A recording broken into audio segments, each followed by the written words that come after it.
coming in the next week or two to update us on the world of computers and gadgets and to take your calls. But that's for another day. Today, a lot of stuff, including our brand new feature.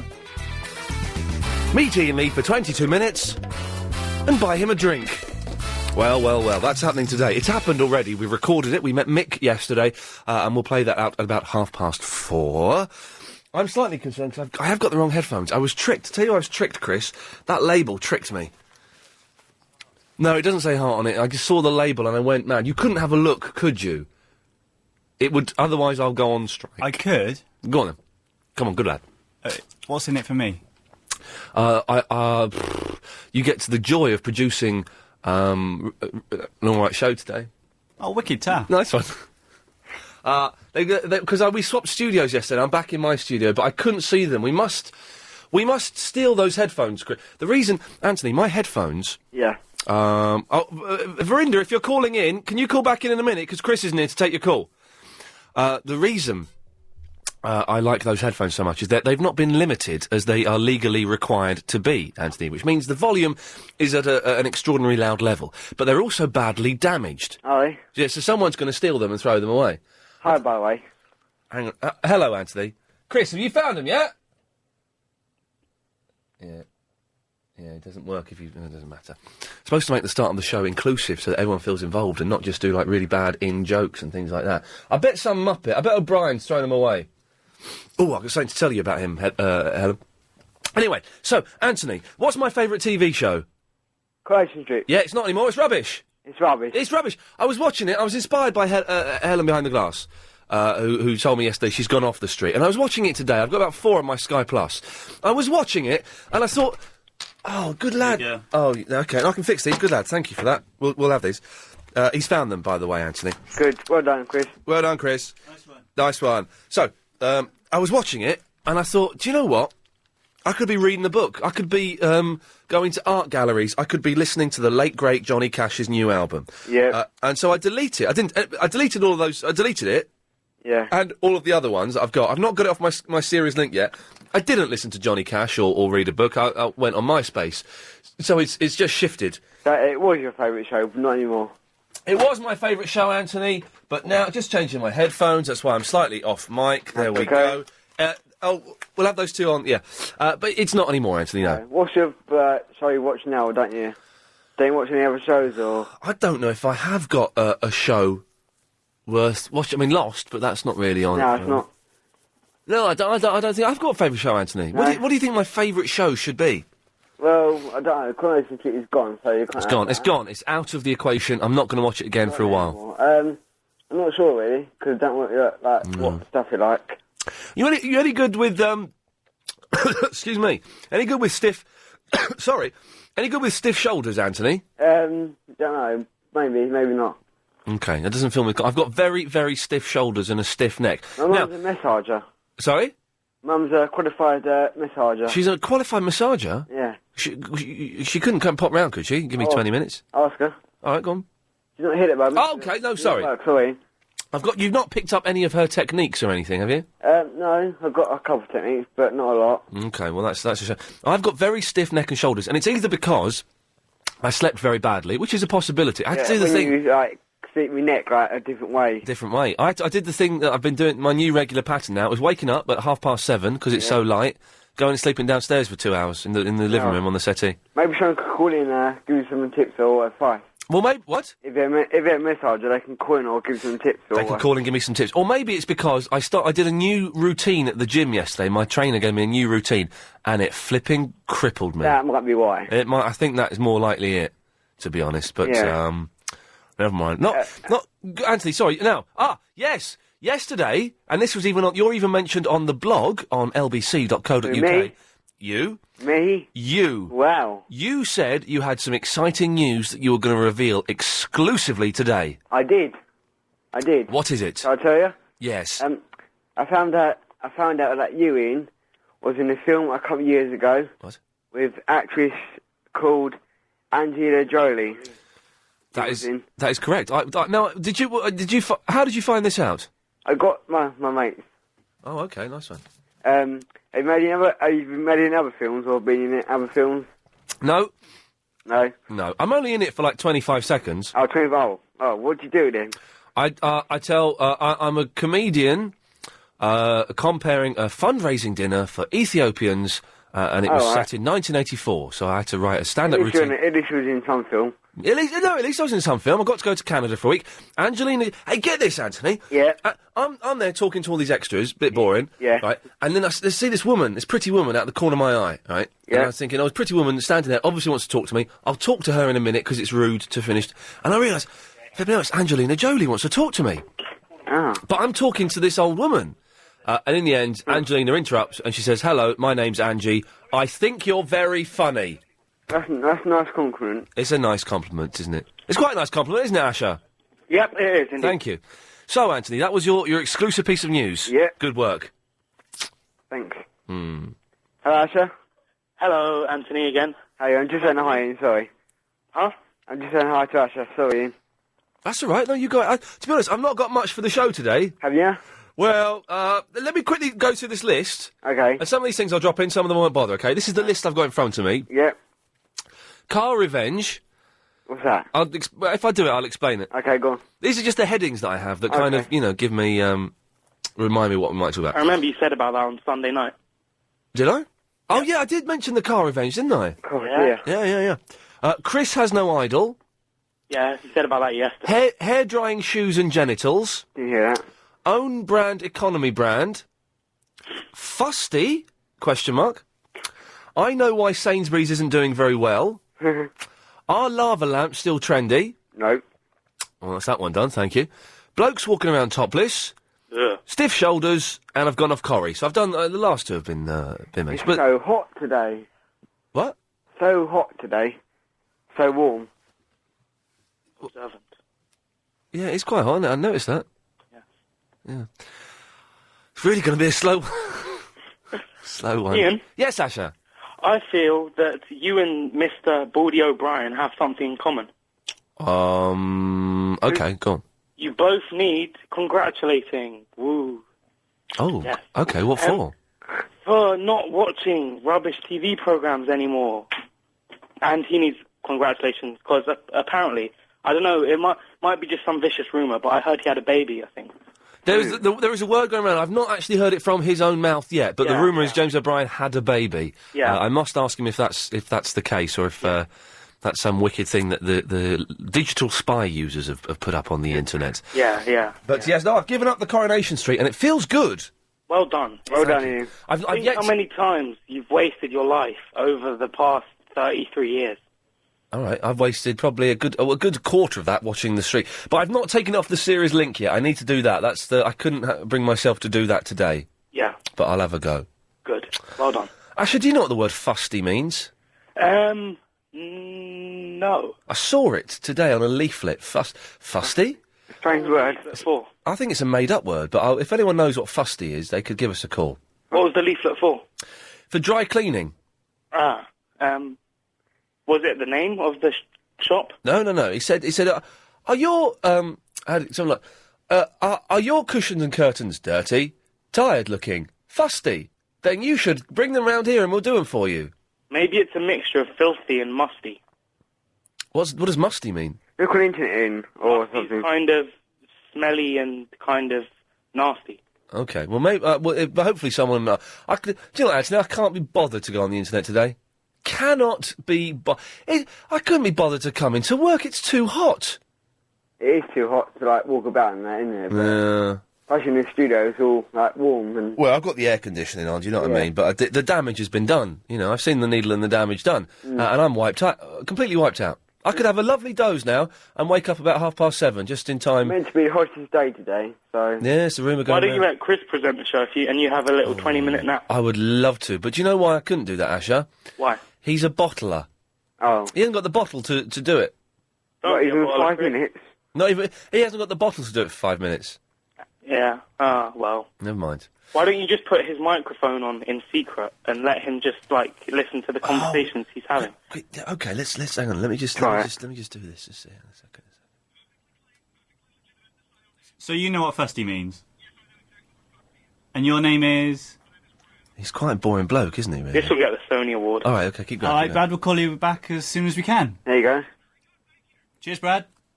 Brad sounds like fun, doesn't he? Yeah. Oh, Chris! What? You're on the wireless. Sorry, I've legally got to tell you you're on the radio, sorry. Why am I on the radio? Because I'm a bit bored and I'm trying to trick you into presenting for 20 minutes so I can have a doze. Ian. Anthony, hang on a second. I'm not too impressed with this. All right, disappointing, okay. Well, yes, Anthony. I think Brad knows what fusty means. Who does? Brad. Who? Slag? What? No, Brad. Brad does. Well, hopefully, we'll find it. Now, listen, I've completely muffed up my timings. Asher, thank you for calling. It's fine. Yeah. Anthony, I assume you're going to stick around for a bit, are you? Please. Good lad.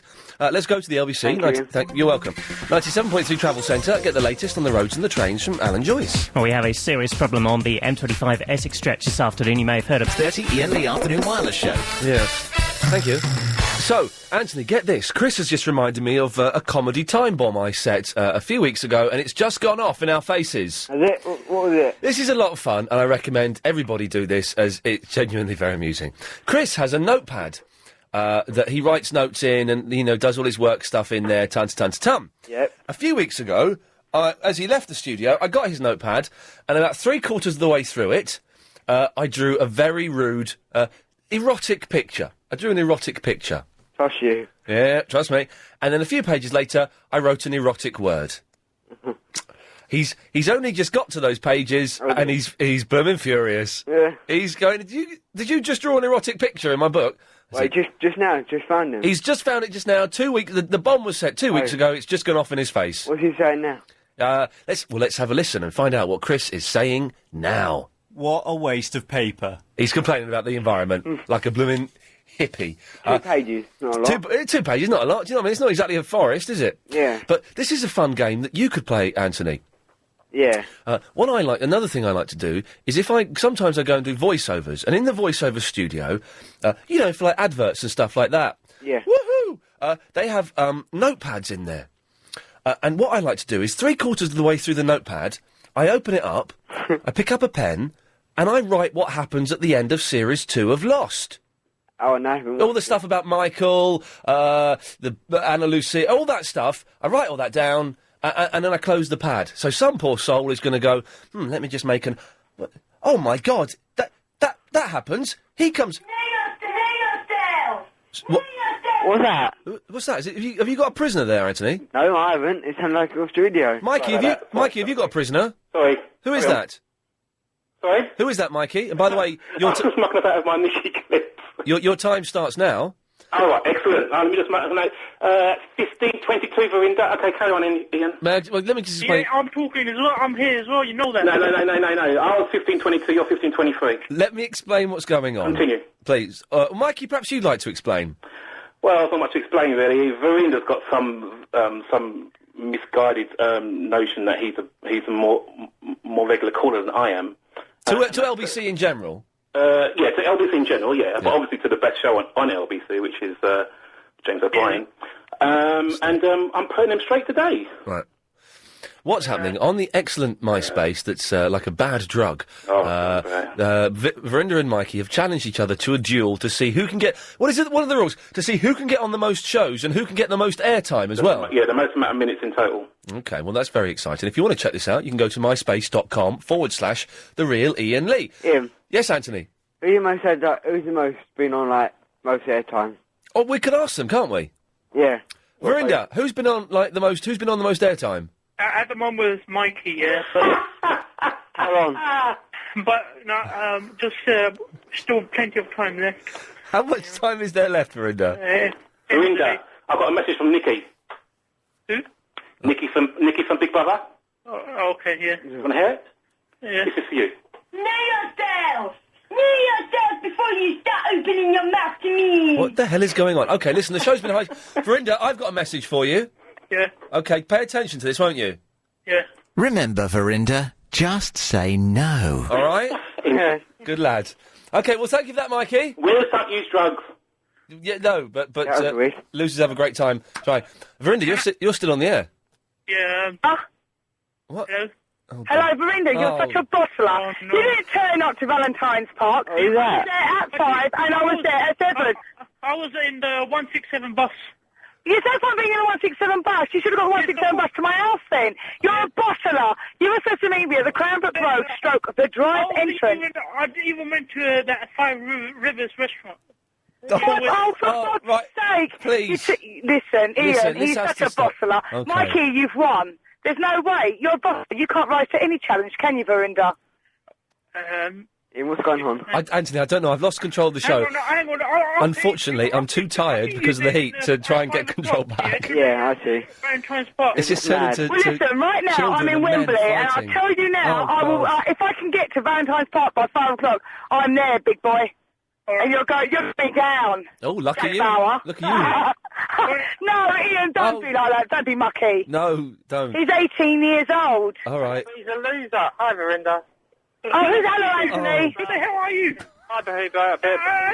Behuba? Yeah. I'm excited. Verinda, where's your manners? Well, he's the one who's taking the mick out of me. Yeah, but you've gone around taking the mick out of everyone. The Welsh. Yeah. No, Yeah. That's sorted out now, isn't it? Yeah, it is, but you did still take the mick, so don't go around saying that, you know, What did you do? other people for doing the same thing. He was being racialist against the Welsh.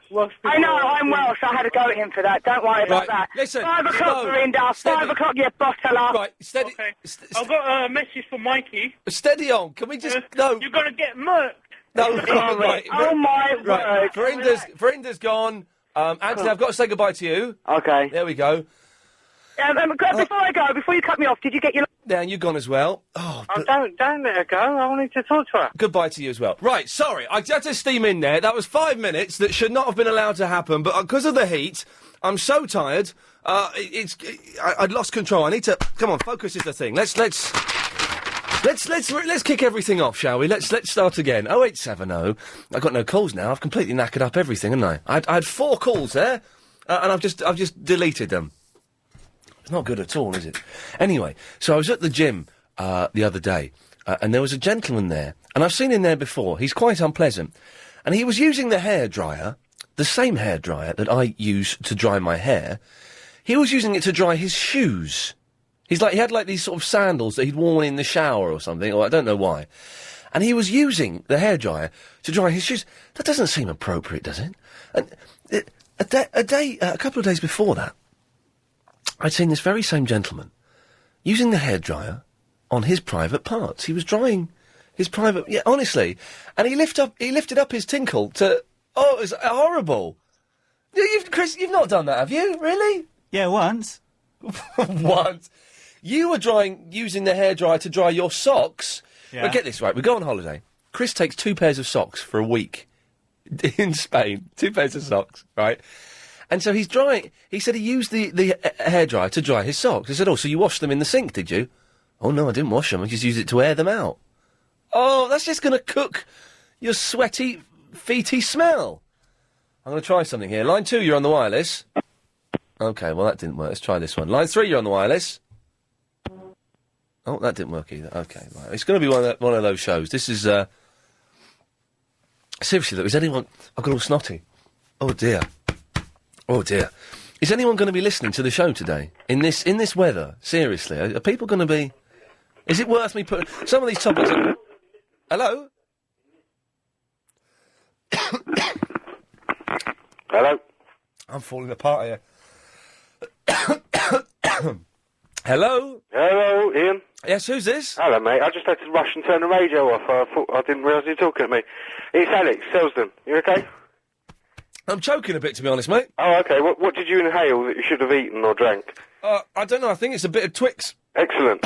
Don't inhale Twix, kids. No, exactly. Winners don't inhale Twix. Alex, the show so far has been awful. I don't think it's going to get much better. I don't usually contribute to your show, Ian, other than the Sunday evening, because daytimes, they're not very convenient for me. I used to always listen and call in your evening show, maybe a year and a half ago. The daytime show isn't very convenient for me. No, I always listen, but I'm not in a position to call in being at work. Okay. But you've called in today. I've called in today because I'm not at work. Well, I finished early, that's what it is. It's good work. I'm very glad to hear that you've kicked your nasty soap habit. I'm surprised you've made it to the age of 33? 33 years. Without realising that most people, even if they're a blooming lollipop lady, have a more interest in life than most of the characters on the soaps, don't they? I love Corrie, though, but I'm doing it. I'm stopping it, man. I'm Kick stopping it. Get a couple of good books. I'd like to recommend a book to you. Oh, go for your life. Yeah, this is good. Well, you say that. I'd like to think you'll take me seriously. No, go on. I'm just getting into reading again, so away you go. Excellent. Right. I read a science fiction book, and a mate said to me, have a go at this. Oh, dear. No, come on. The best films are science fiction, so why wouldn't the best books be? No, the best films are comedies. That's quite true, but when merging the two is quite hard. Yes. Spaceballs is all right, though, isn't it? Oh, come on. Really? No, it's rubbish, actually. Alex, listen, we'll find out what your books are after this. I'm Gary King. Go to lbc.co.uk. Alex, we've got 30 seconds. What are your books? Anything by Peter F. Hamilton, particularly one called Fallen Dragon, and I promise you it is a mind blower, Ian. Is he as good as Haruki Murakami? I don't read Japanese. No, but he's in English. They translate it. Get the Wind-Up Bird Chronicles. That will Another thing, Ian. blow your mind. One thing. Yes. Sit alone somewhere and read a book. It will have girls flocking round you. Clever girls, anyway. What, in my flat? No, don't do it there. Okay, so go and sit in the park. Sit in the park and read a book, and clever girls will flock around me. Excellent. You're a good lad. Thank you very much, Alex. 0870 9090 973. I really feel the show is going to take off after this. On FM. Line 2, you're on the wireless. Oh, you're right, Ian. Hello, mate. It's Steve in the Telford. Hello, Steve. I'm perked up now, full of energy, full of life. And Chris, my producer, has gone off to make a cup of tea, so therefore no calls are racked up, hence you've got straight on the air. Oh, God, that scared me then. Yeah. Sorry, first-time caller. Oh, blimey, sorry, this is not the most conventional way to make a first-time call. I apologise, but I'm on your side. I'm with you. All right, I listen to your podcasts because I live out the London area and I can't listen to your show at work because I haven't got internet access. Oh, right, so hang on, where did you say you are? Telford? Yeah. Where's that? In the Midlands. Oh, right, OK, nice, lovely. Not really. Oh, OK, a bit grotty, is it? There's a lot of people like Chavy Vicky. Oh, some would say that was a good thing. I'm not one of them. OK, no, point taken. Message received and understood, loud and clear, sir. Ah, Chris! Yeah. This Steve is from Telford. He's never called in before. Oh, well done. Yeah, nice one. Hello, Chris. He's saying hello to you, mate. Oh, you alright? What's his name? His name's Steve. Hi, Steve. All right, lovely. Sorry, Steve, you're not getting the welcome, the hero's welcome that you deserve.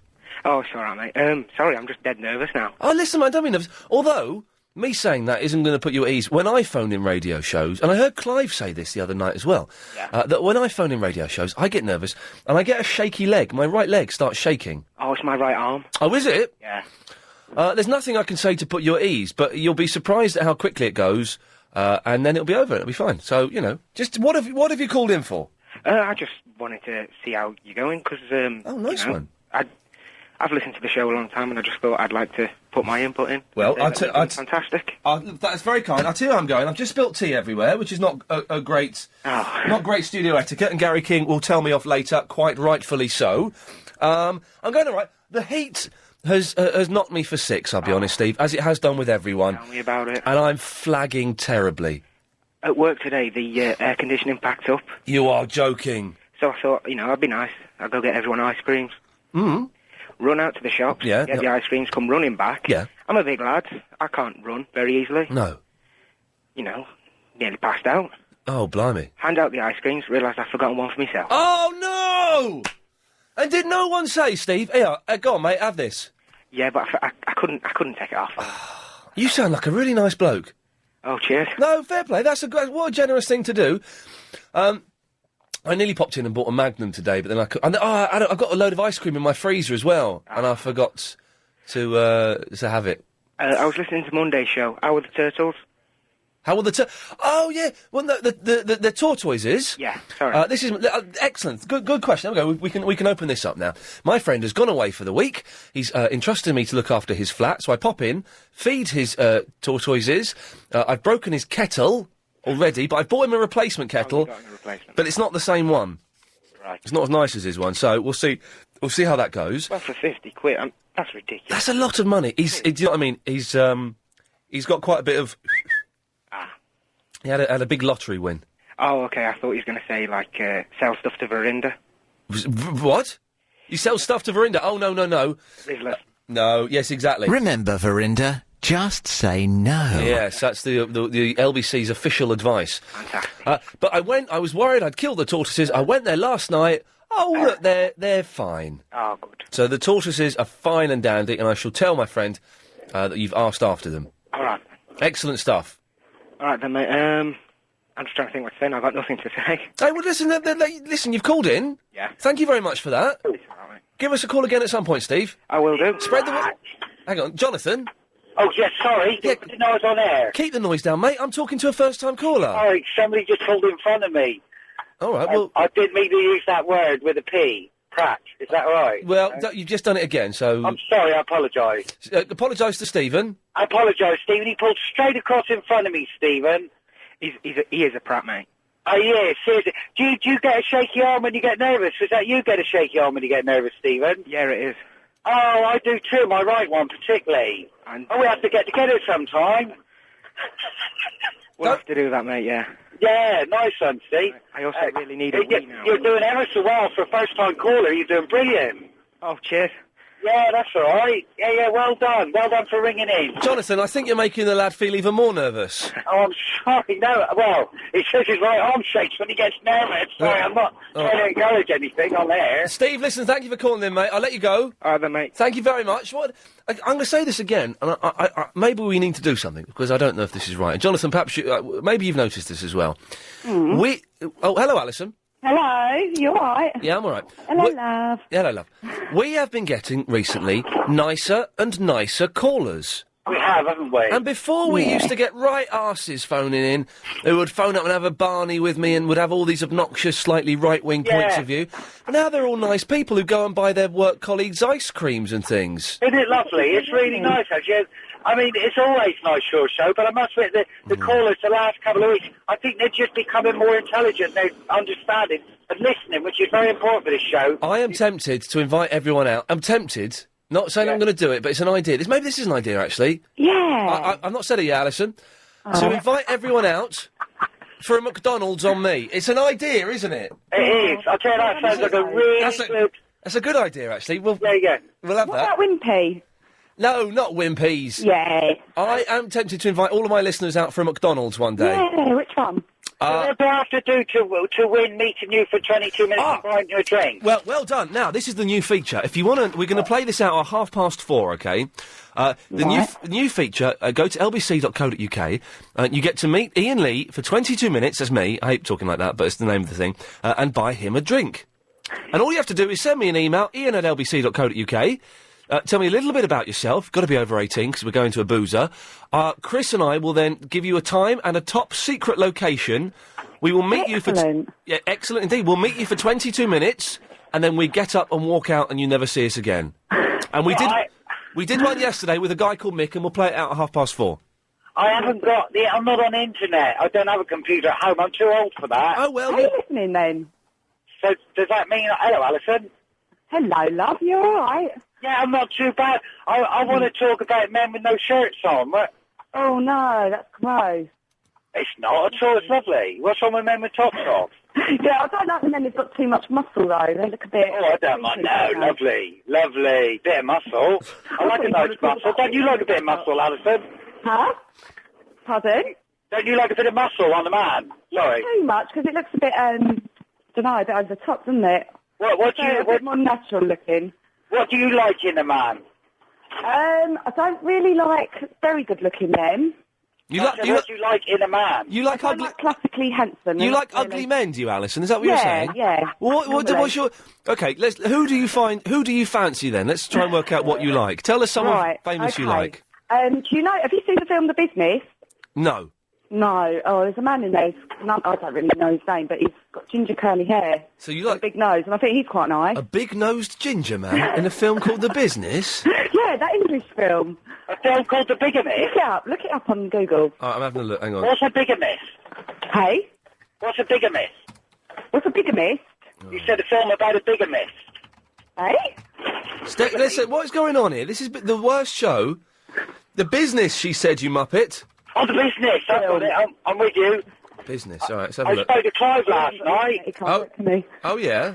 Yeah, I said that you told us to ring in and listen to his show. Yeah. and it was superb. He said thank you. He said you're the best thing to happen to LBC at 3 o'clock. He's... oh, that's very kind of him. It's true. That's very kind of Hey, him. do you That remember backhanded compliment. Do you think he was having fun? Let's look at the one at a time, ladies. Alison. Yes. Do you know you said about fusty? Fusty? What does the word fusty mean? I saw it on a smelling brochure. stale and stuffy. Can she hear me? Yeah. Oh, well, I'll tell you what, when I'm talking, button it.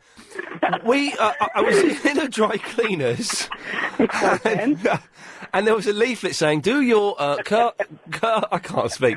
Do your curtains and, cushions, are they dirty? Are they, miserable? Are they fusty? And it means what, Alison? Smelling stale and stuffy. Smelly, stale, and stale. Oh, so a bit like Jonathan. Yeah. You say yourself, but I might get cut off. No, I would never cut you off. Well, I might. Oh, do you know what I was going to say to you as well? I've got a good idea for you. I've done this. Go on. No, you don't like it too hot. No. Guess what I've done? Taking all your clothes off and running around naked. Well, no, I'm walking around in a bikini actually because it's too hot. Oh, damn. But also, Yes. I put my pillows in the fridge and...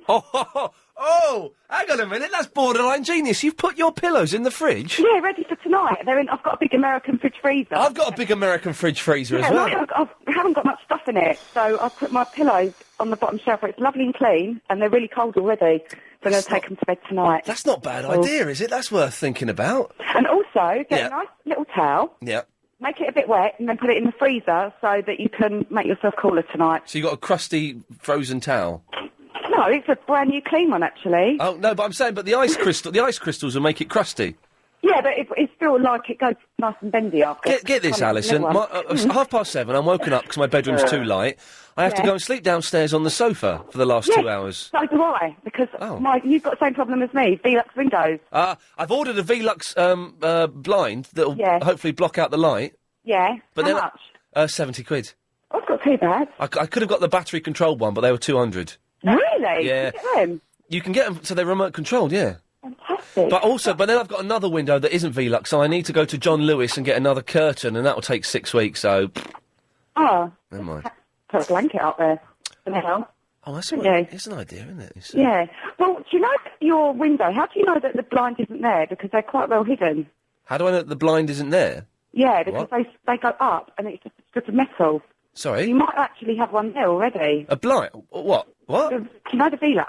Oh, no, I've got a blind on the Velux, but it's not a Velux blind. I know what it is the fella that's attached the blind on my window. He's done it wrong, and it's not close to the glass. It's about an inch away from the glass. Yeah, I know. The blind... What? The blinds are well hidden and you might not notice they're there? Well, that's what I thought, because I thought maybe it's been opened and you never knew it was there, because when it's opened, it's just like a little bit of strip of metal and you have to pull the metal down. Oh, blimey, I never thought of that. So, yeah, you might have... Alison, thank you for that. That's all right. Oh, there we go. I did cut her off, despite my promises to the contrary. Jonathan, anything else? Yeah, I was wondering about your neck. What's the problem with your neck and your shoulders? Stiff. I got really stiff shoulders and neck, and I think it's because I did a kind of different workout at the gym yesterday. Probably, yeah. What did you do different with your shoulders and neck? Different kind of weights. I did a lot of things where you bend at the knees and you're pulling upwards. Right. I had to do a thing where I had to jump over a plank, squat down, do a press up, stand up, jump over the plank, squat down, do a press up. It was knackering. Oh, that is so good. What? Oh, that's aerobic. I mean aerobic. Because I did my shouldering. Yes. But I was doing chins. Chins? Yeah, chin. You know when you get hold of the handlebars and lift your chin. Oh, I can't do that. Well, I did, and I've ruined my shoulder for about 6 months. Jonathan, you take care of yourself. I've got to move on because I'm going to go to the LBC 97.3 Travel Centre now. Get the latest on the roads and the trains with Alan Joyce. Well, we're still looking at those massive problems on the M25. Yeah, hello, Ian. Oh, Good afternoon. You're feisty, aren't you? Yeah. Or drunk? No, I'm not drunk, my love. What I would like you to do this afternoon, Ian, could you please put out a public notice to everybody to remember their underarm hygiene? Because there's some very smelly people around this afternoon. Yeah, well, the thing is, I think in this heat, I think you're allowed to smell a bit, aren't you? Yeah, but, I mean, is it right when you're going to shop for milk and bread? Yeah. Do you want to smell that smell? It's just, it's choking me up.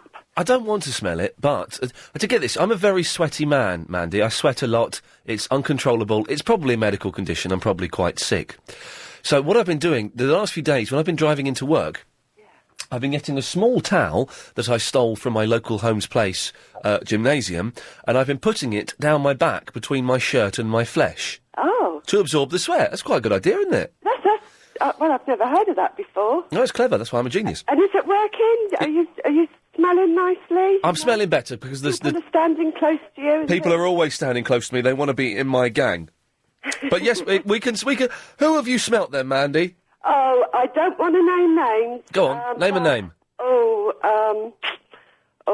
No, I don't want to, but my local shops. That's all I'll put it down to that. My local shops are humming. I haven't been on the tube or a bus since it's been incredibly hot.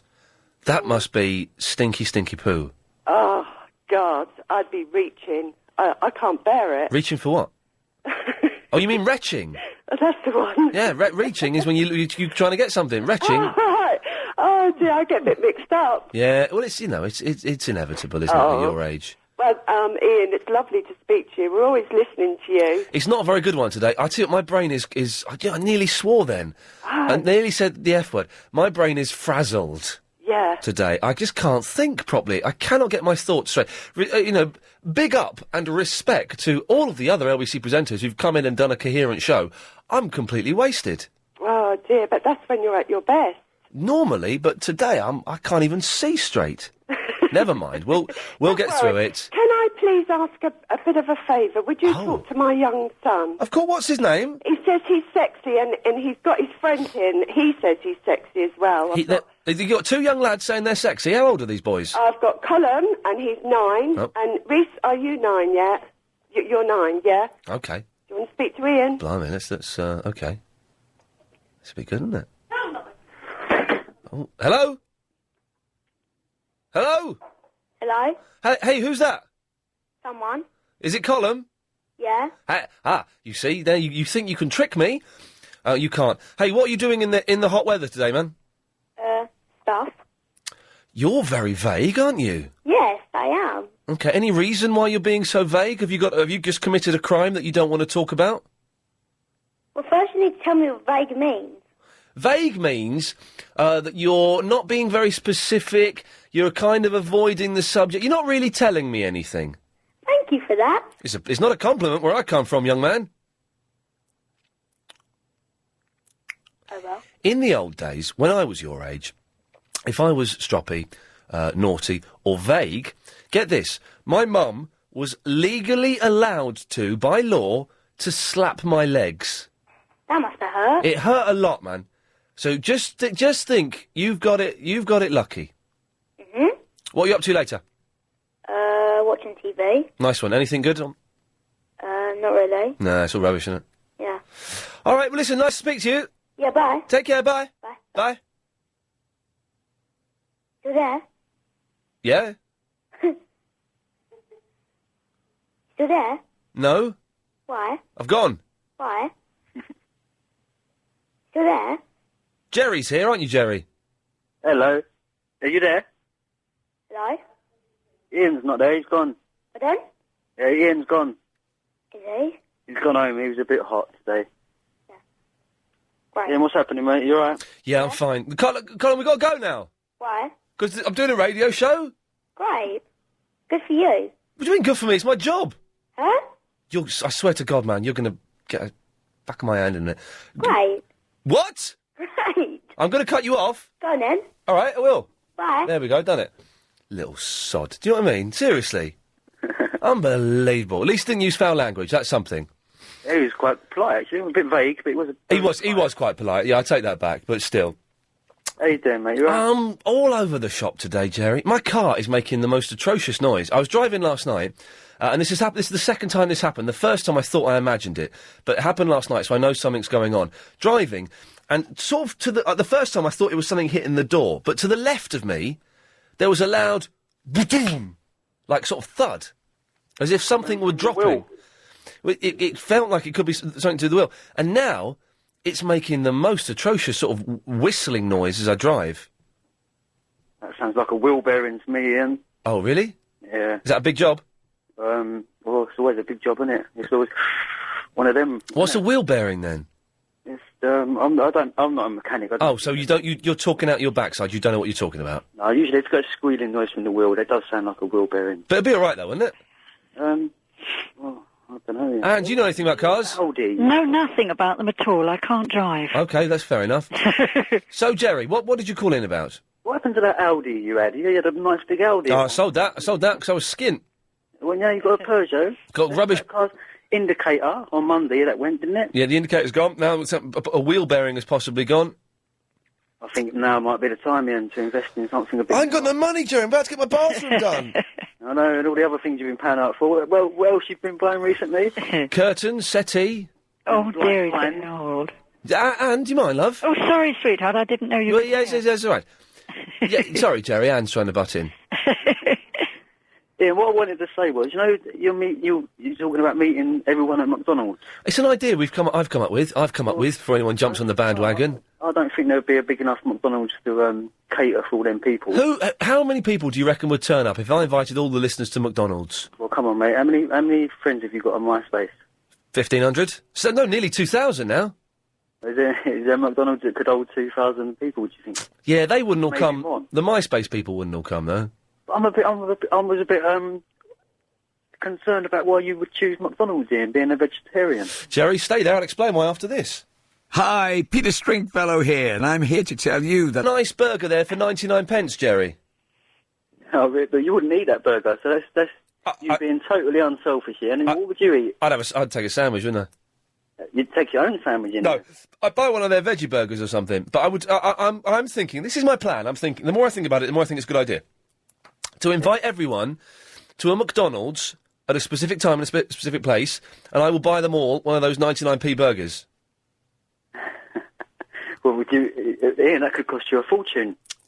I'm prepared to take that gamble because I think it would be a nice thing to do. But you know, there's people that campaign against McDonald's. Yes, I do. I believe they're called Burger Kings. is that not true? No, I mean there's animal rights. Oh yeah, but you know what I mean. McDonald's is McDonald's. It is what it is. That's what I was thinking. It's strange coming from. No, Anne, it's not crap. Bloody hell, it's all right. It's all right. You could hear. Yes, I can hear you. McDonald's is McDonald's, you know, and you know what it is, and it's fine. It does its job. It's all right. I thought you just said somewhere like a Pret a Manger or something. No, that would A Pret a Manger would cost a fortune. B, their sandwiches are, as Anne rudely said, crap. The only vegetarian option they've got is like roasted vegetables with cream cheese. That's what a bit of cheese and pickle. But it's an idea, Jerry, that I'm toying with. So did you toy with any other venues, or was it McDonald's just strong? I came up with it 13 minutes ago. I've not come up with anything else. I don't think you thought it through very well. I think you could be causing roadblocks. Yeah. And, I think it's great what you're doing. You met someone yesterday, didn't you? Well, I met a caller yesterday, Mick, for 22 minutes, and he bought me a drink, lemonade, very nice. At 4:30 today, yeah? We're going to play at 4:30, and it's our new Wednesday feature. That's good stuff. What other presenters ever done that before? Yeah. None, Jerry, because you know why? They're all bottlers. I can't imagine Johnny Vaughan or that. What's it? Mendoza. Mike Mendozoff. Oh, the Mike Mendozoff package is on its way to him, and the package includes Mike Mendozoff, fat guy, TalkSport. The package includes a picture of me wearing a Mike Mendozoff T-shirt and an extra large You Fear Ian Lee T-shirt, and we'll see if he's got the guts to wear it, or does he really fear Ian Lee? Is it large enough? Well, hopefully, fingers crossed.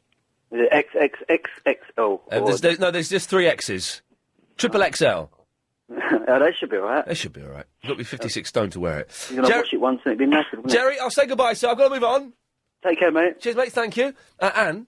Oh, hello, Ian. Lovely to hear you. I think your callers are nicer now because you're spreading the love around. You've calmed down a bit. No. You're nicer. You're not so nasty to people. No, first of all, I was never nasty. Well, maybe I was never a little nasty. bit provocative. No, shush. I was never nasty. I was always correct people and tell them the truth, and some people found that abrasive, but it's not. I am a little bit calmer since I came back from my holiday, because I'm full of that summer sunshine vibe. That's it. Yeah. Apart from that, you're spot on, I suppose. I've given up a lot on Corrie. I can't bear this Ashley and Claire. They drive me mad. Oh, God, they're rubbish, Boring aren't they? as hell, yeah.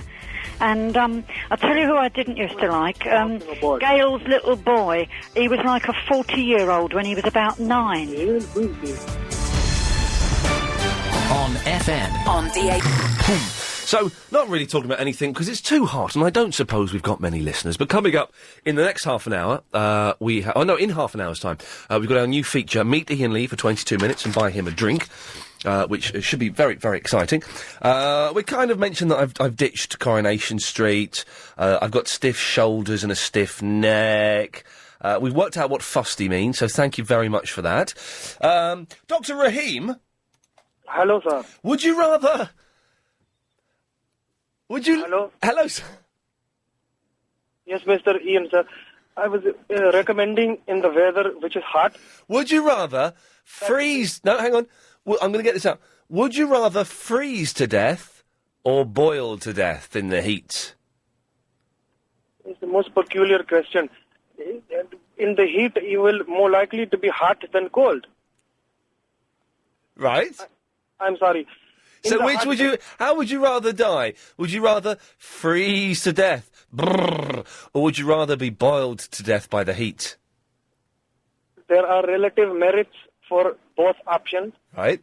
Boiling, if the water... No, not in water, just in the heat. Oh no, this is very, very uncomfortable.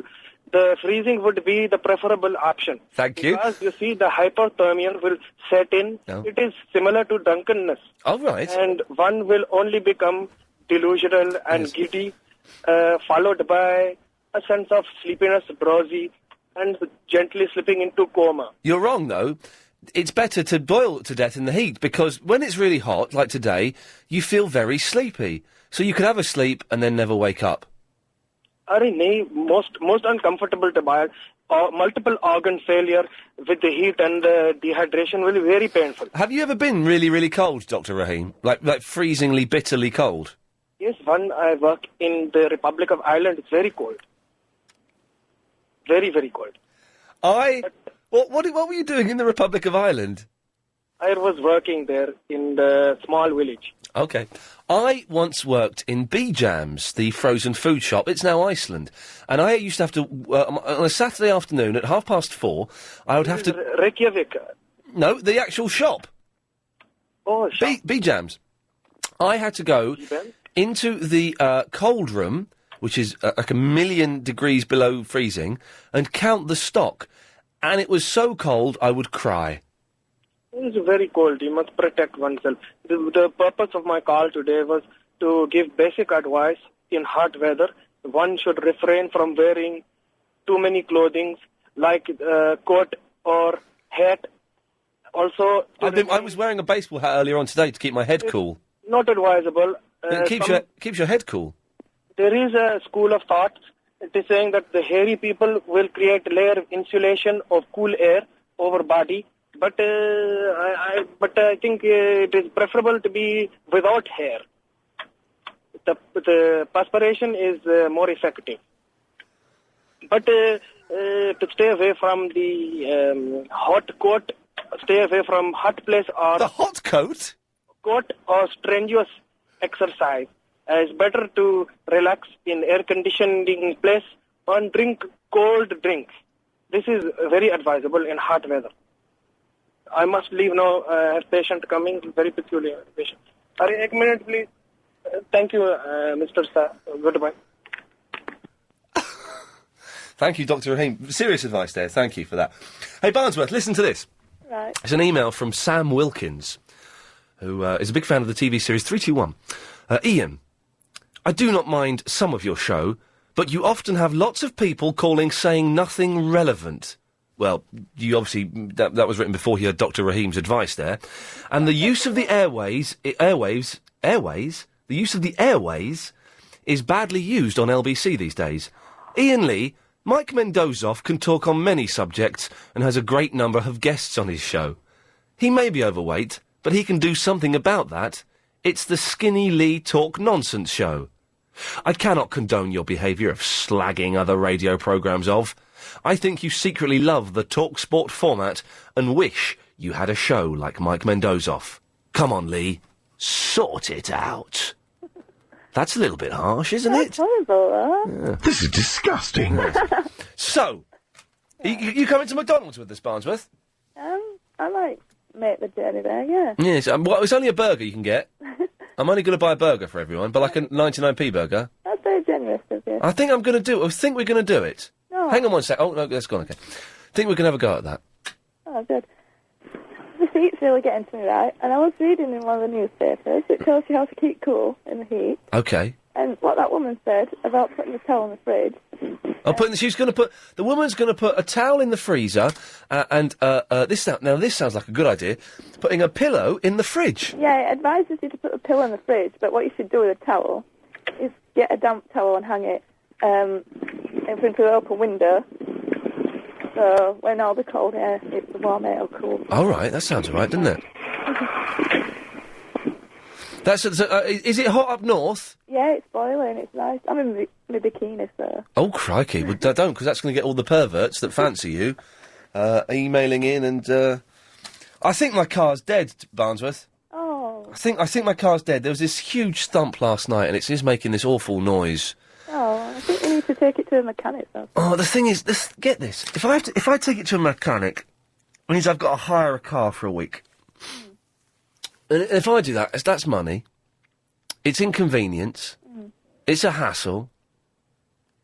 It's a pain in the bum, to be honest. Yeah, my mum's car's at the mechanic's, actually. Because the tractor drove into its side in it. Oh, really? Yeah.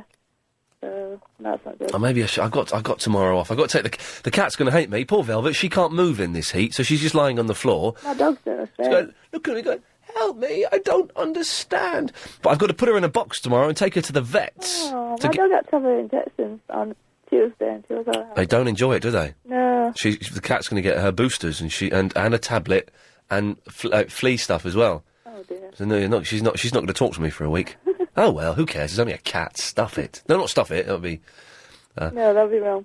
Inappropriate. Damn it! I'm going to take my car into a mechanic's tomorrow and get them to have a look at I it. think you need to. Because what happens if it breaks down if you're on motorway or something? Well, I'll die.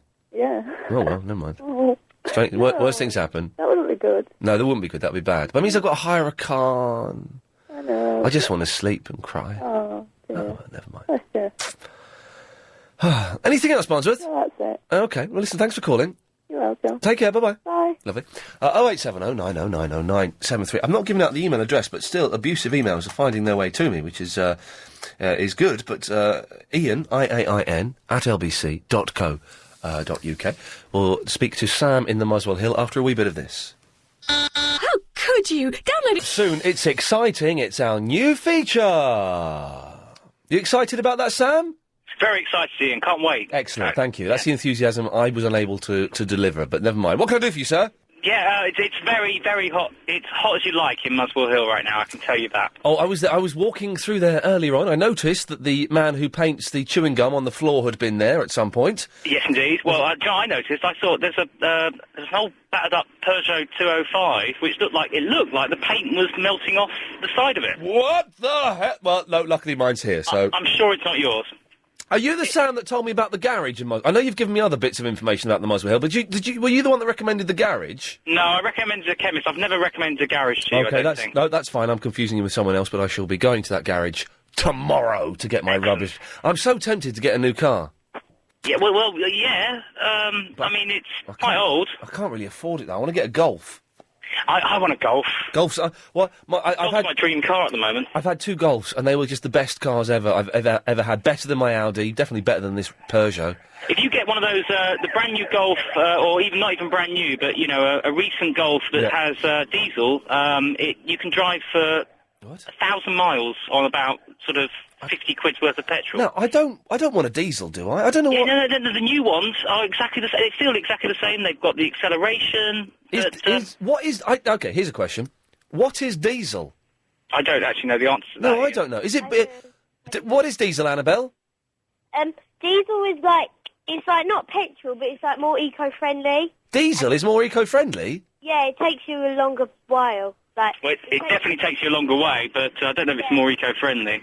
It's a bit it's not as like fashionable as like having a petrol car. I thought, but diesel can't be as good for the environment as, say, I don't know, unleaded?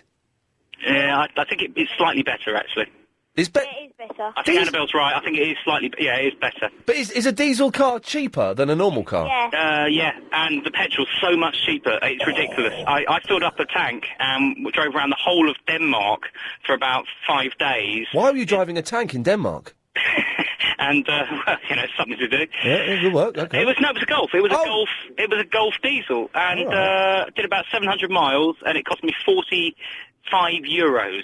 Oh, blimey! That's good. Well, that is good. And I just thought after that, I said, that's it. I want a Golf, and I want it to be diesel, and you know. But I think if you only go for I think the old diesel cars aren't very good. I think you have to go for one that's like 2 or 3 years old. Well, this is what I would do. If I was going to buy a new car, I'd go and get a Golf, but I'd get a Golf that's like 2 years old, that's maybe got like 40,000 on the clock. Get it from a dealer. Yep. Because the thing is, it's about £4,000 cheaper than a brand new one. Yep. Yeah. Yeah, quite. By the way, Annabelle, of course, knows all this because she is my cars and kids correspondent. In case you're wondering how she is so authoritative, and I believe everything she says. So thank you, Annabelle. We'll come back to you in a second. But Sam, you called in for another reason, did you? Yeah, but before I do that, can I just ask a question? Because I've been on holiday for a couple of weeks. All right, and, when I went away on holiday, Agent Chris had been replaced by Crazy Bob. Oh, yeah. And all I want to know is what happened, because you seem to have switched back. It didn't work out. Was it the last time I heard you was the night when he did his debut? Agent Chris did his debut, and Crazy Bob did his debut. And I heard Clive Ball, and I heard Agent Chris was drinking beer. Drinking a lot of beer, yes. Yeah, and Crazy Bob didn't want to work on Fridays. That was the thing that threw it for me was Bob didn't want to work on Fridays, and he wanted to drop the 5:38 Daily Correspondent update. Yes, and that irritated the hell out of the entire listenership. Well, you can hear Annabelle's almost crying as a result. I phoned you that day to say how dare he? But so did you literally switch them back that night? Or did they get a couple of days to give it a go? Chris came back on the Friday. Yes, I had a word with Clive, and we swapped and sorted it out. And also, things have got the relationship between me and Crazy Bob has taken a rather unusual turn. But put your fingers in your ears, Annabelle. I'm going to be a bit mucky. Mrs. Bob apparently fancies me. This is absolutely true. She saw me on telly or something. Mrs. Bob fancies me, and real Mr. Bob has got all jealous. And he wasn't he weird with me in the office last night after the show? He was kind of going, "Oh, it doesn't matter. But there was a real tension. This isn't good because isn't he like head of programming or something? He's head of producers or something. He's not really proper. No, he can't change your schedule or anything. No. God forbid. No. Sam, listen, thank you for that. No, that was a question. I've actually got something to tell you. Annabelle, you can take your fingers out your ears, but sit down, because this may take some time. No, this will be really quick. But difference between boiling to death and freezing to death. Oh, yeah, if you had to, yes. Well, I don't know what you think of this, but I cook lobsters every now and again. Oh, and the way to, if you don't actually want to kill the lobster like Gordon Ramsay does, you know, by putting a dagger in them, there is a humane way of killing them. Fingers back in your ears, Annabelle. Okay. Thank you. And the humane way of killing a lobster is to put it into the freezer because its heart rate goes down. Oh, it sends them to sleep. And it sends them to sleep. Now, I know we're not crustaceans, but I just thought maybe, you know, that might be a better way to die, because apparently it's a better way to die for the old lobster. OK, Sam, it's an idea. Thank you for that. Pleasure, sir. There we go. Annabelle, fingers out of ears. And reporting for duty, what can I do for you? I was just going to say, how are you today? I'm all right. It's very hot today. It's very hot, isn't it? I'm really, really tired and lethargic, and I don't want to say I can't be bothered with the show, because that's disrespectful to you and all the other listeners, but I can't be bothered, really. And I'm worried about my car now.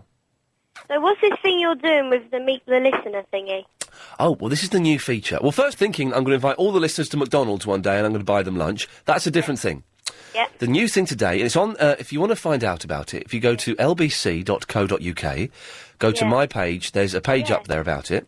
Yeah, you got that updated one, haven't you? Like blog things and stuff. The new blog, I'm writing the blogs, and there's also a page, and it's the Meet Iain Lee for 22 minutes and buy him a drink.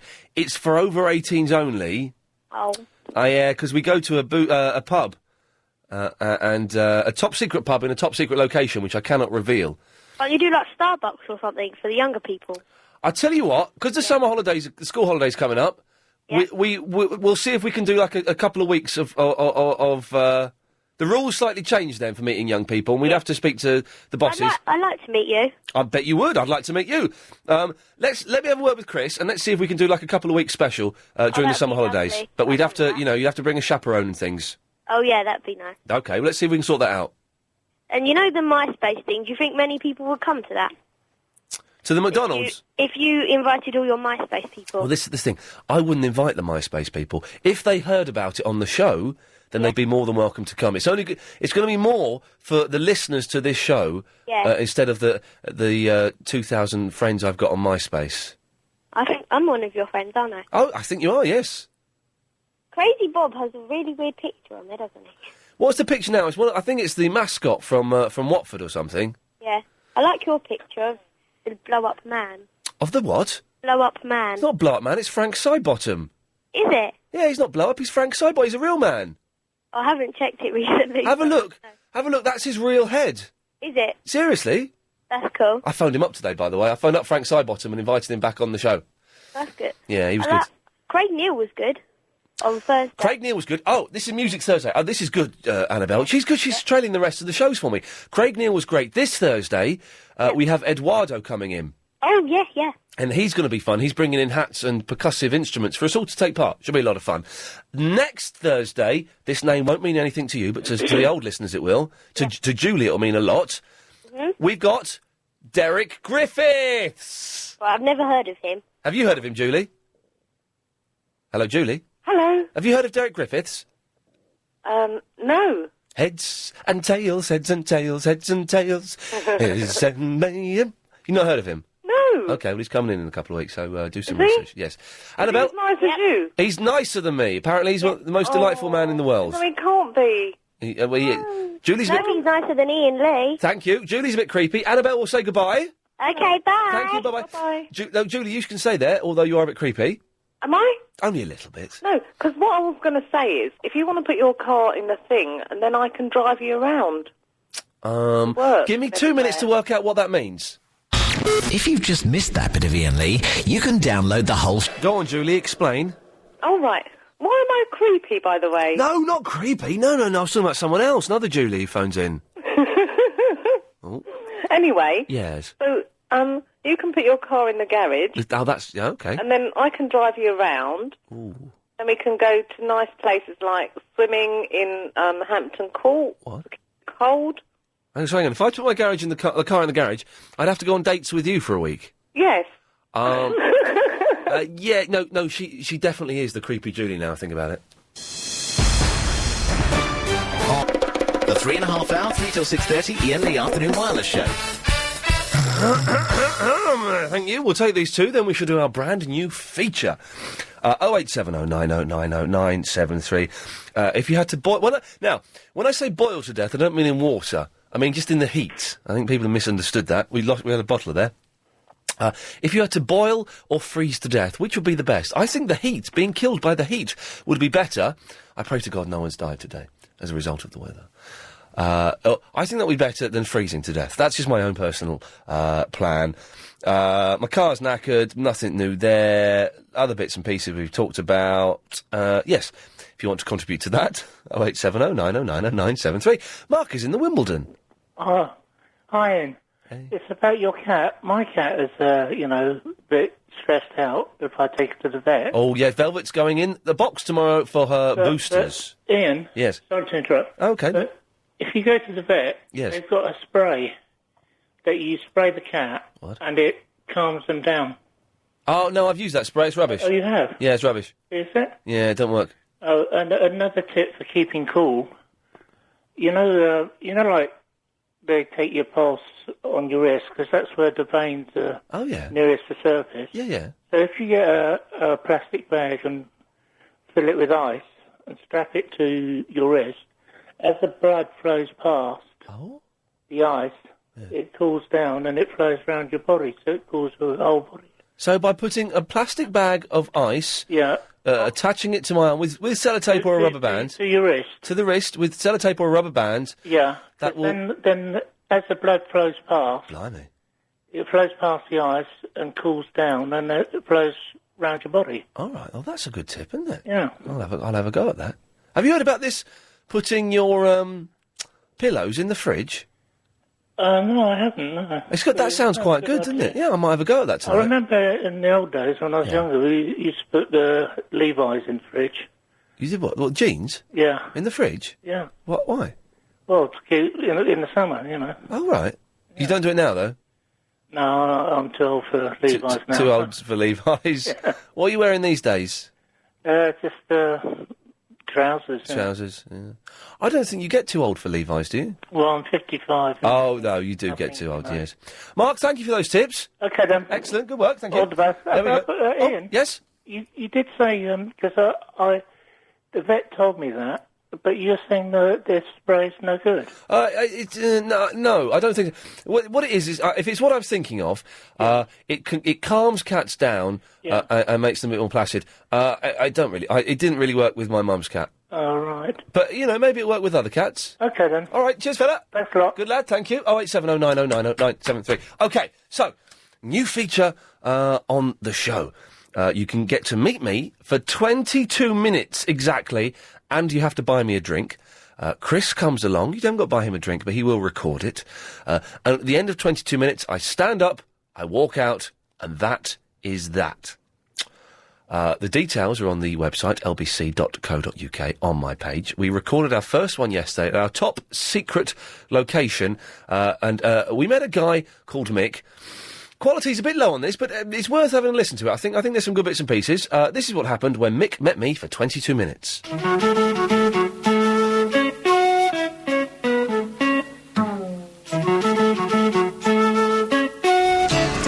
Hello, this is Ian Lee. We left LBC Towers quite some time ago now, and we're just approaching our top secret location for the new feature where you, the listener, gets to spend 22 minutes in my company, and you have to buy me a drink. Chris is here, but you haven't got to buy him a drink. Sorry about that, Chris. No, I'm a little bit nervous, though. Yeah, I'm a bit nervous. It's the first time we've done this. We're meeting a guy called Mick. In fact, it's the Mick that Mick's Mental Mayhem is named after. We thought it'd be nice to start off with him. Never met the fella before in my life. Don't know what he looks like. And he seems like a nice chap. I've had a few emails with him. Seems a good fella. Let's give it a go. Let's give it a go. We're going to record what happens so you can share the magical experience with us, and also it could be useful if it kicks off and we need this tape in a court of law as evidence. I hope he's brought some money with him. So we don't know what he looks like. Okay, we are approaching the top secret location. Do you remember where you parked? Oh, crap, no. All right, well, we'll find it later. Is this him? He looks nice. No? Okay, it's not him. Okay, there's a gentleman pointing at me, Mick. Hello, mate, how's it going? You all right? Do I not get to hold your hand like Chris? Do you want to hold my hand, Mick? Come on, you're more than welcome. Now, is there anything you want to ask me? Unfortunately, despite the build-up and the opportunity, Mick didn't have a question for me. Unbelievable. But he did tell me which of the regular callers he wasn't keen on. Are you glad that Yas has gone? I am, but Varinda's getting on my tits. Oh, really? Yeah. You're not a fan of Varinda? Varinda. Yeah. He's a miserable mardy arse, isn't he? Well, he is, isn't he? He's not here. He's got a lot of to be miserable. He's an 18-year-old, he's doing his A-levels, there's a lot of pressure on the young lads. God help him. When he meets a woman, let's just say, I don't think he'll be meeting women. So Mick, the man with the softest voice in the world, was suspicious of Varinda's background. Luckily, he moved on to one of my favourite topics, Steve Allen. A bit strong of Valen, wasn't he? Slagging me off like that. I mean... What did Valen say? He's, Can you believe he's gone on holiday with his producer? But I mean, you get to know, when you go on holiday with a work colleague, as opposed to a close mate, you do get to know each other in a different light. And also, we are mates as well, you know, out of... I mean, have you always sat in pubs holding hands like that? He's a good-looking fella. He looks like me, I think, so this is why we have a... That's a bit. Could be his son, couldn't it? Well, he's not... Hang on a minute, I'm not that old. Steady on. But he's a good-looking fella. But we're mates, and why shouldn't we go on holiday? Yeah. But then that's what Valen does. I have a history with Valen, and we don't get on very well, so... By history with Steve Allen, I don't mean what you think I mean, dear listener. Slapped wrists. But Mick, who's your favourite caller? My favourite caller? I've got to go for Barnsworth. But yeah. Just because she's from up north, man, come on. I know, but she's... But if I was 40 years younger... You'd still be 20 years too old. What a dirty old man. Mick was starting to make me feel slightly uncomfortable, and I was hoping the 22 minutes would soon come to an end. But no, he had more to tell me. This was another of his favourite callers. I like the old Mardy cow from Crouch End. Oh, Chris and Crouch End's good value, isn't she? Yeah. People hate her. I think she's brilliant. No, she's fantastic. Yeah. She's fantastic. Who did she call the other night? Oh, Nick Abbott. Did she call Nick Abbott the other didn't night? hear that. I and heard he the says she's fallout just a afterwards. whinging old cow that would just sit there waiting for something to moan about. Tensions were starting to mount, and as Mick poured more and more alcohol down his neck, things between him and my producer took a turn for the worse. It's a long time since I was in grammar school, Chris. Stop smirking on that. Sorry, mate. Get his name right. He's had 2 pints in him. It's cool. Oh. I'm afraid the time is up. Oh. Mick, it's a pleasure to meet you. It has, and I hope it happens again. Lovely. See you soon. Thanks very much. So, there we go. Our first meeting with, I don't want to use the term punter, I think that's a little bit inappropriate. Mick was a very nice guy, wasn't he? He was alright. He can if talking were Olympic sport, he'd win gold medal, 8 Olympics running. What's that, 4 8s? Very long... I belched then, excuse me. I think it was the booze. Fair play, he was knocking them back, wasn't he? Luckily I was on the lemonade. Chris, you're alright, you didn't get a drink? I'm a little thirsty now, though. Good lad, right. What I need you to do is edit this down into a nice piece, make me a cup of tea, and if you can get MySpace up on my computer, my fingers are sore and I don't want to type. Is that alright? Yes, sir. Good lad, let's find the car.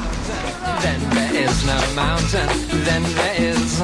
First there is a mountain, then there is no mountain, then there is. First there is a mountain, then there is no mountain, then there is... Join in, Verinda. First there is a mountain, then there is no mountain, then there is. And again. First there is a mountain, then there's no mountain, then there is.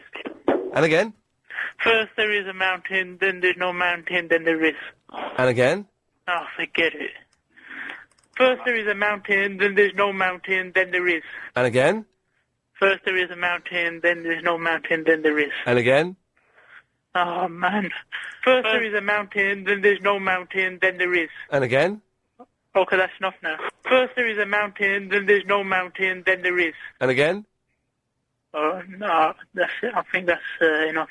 First there is a mountain, then there's no mountain, then there is. Remember, Verinda, just say no. Right, what do you want? Who was that bloke who was talking about me?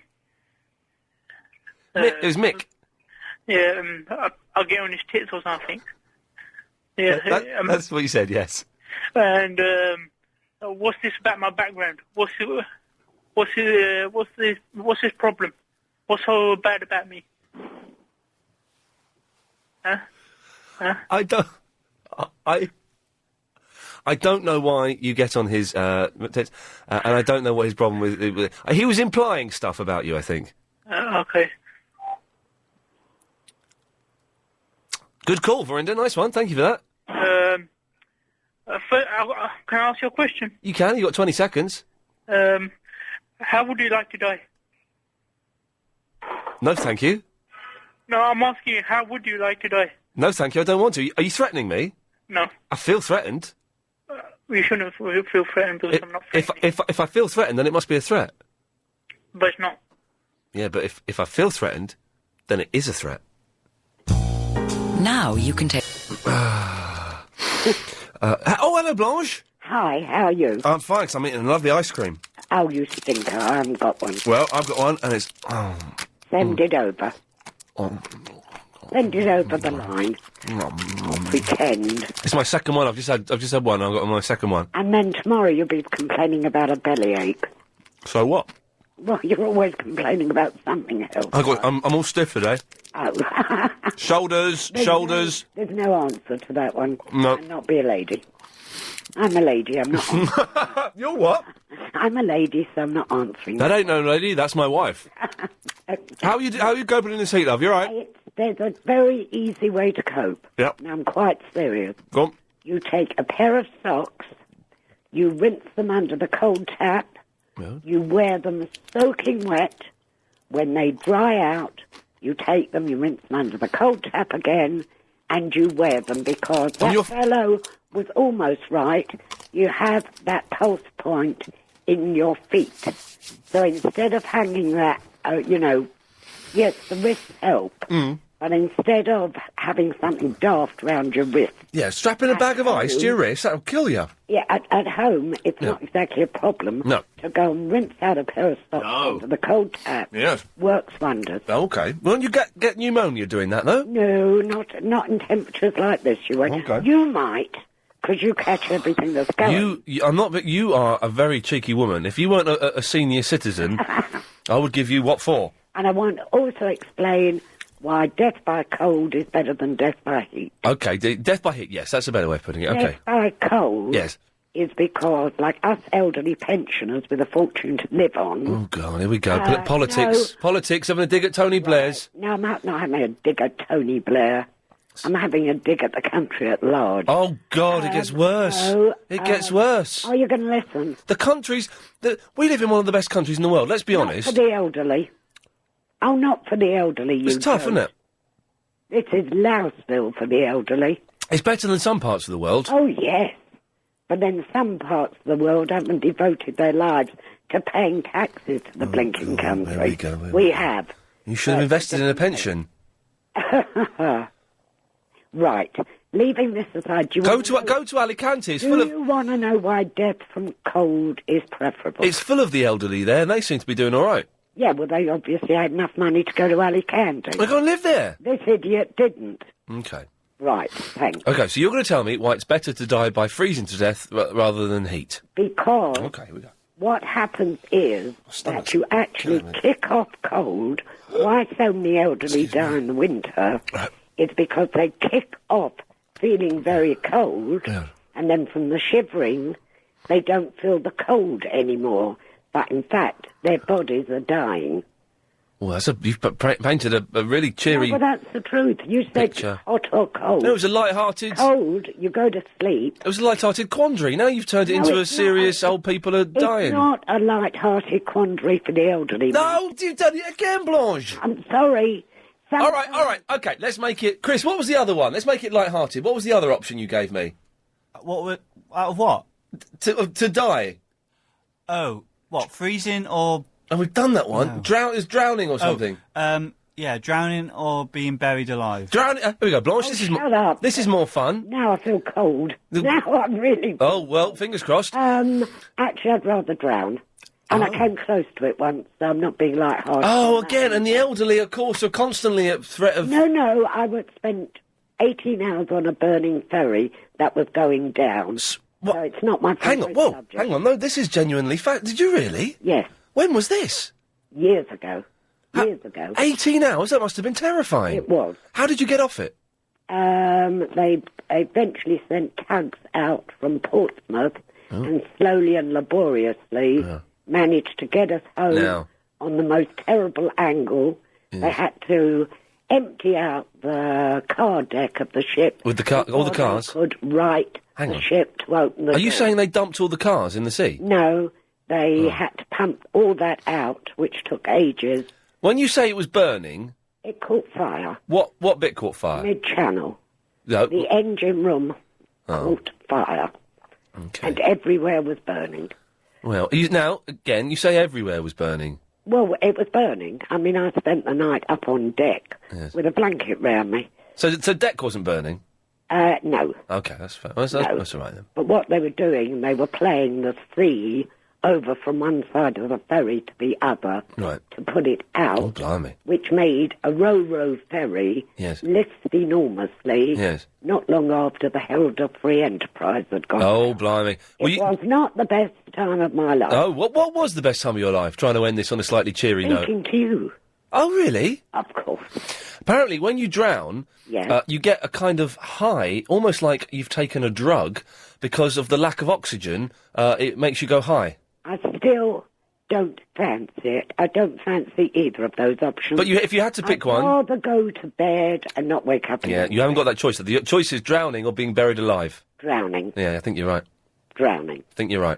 Absolutely. Drowning. Anyway, that was our cheerful conversation. Thank you. Well, At least you've learned something. I've learnt nothing. My mind is closed. Oh, great. Yeah, I'm not learning So today. wasting my time. Yes. Explaining pulse points in the face. Yes. You've wasted How what to little keep cool. precious time you have. That's it. I may only have...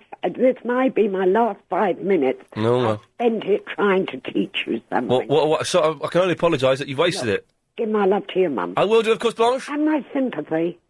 Oh, I've cut her off, cheeky sausage. Mick? Yeah, hi. I'll be with you after this, mate.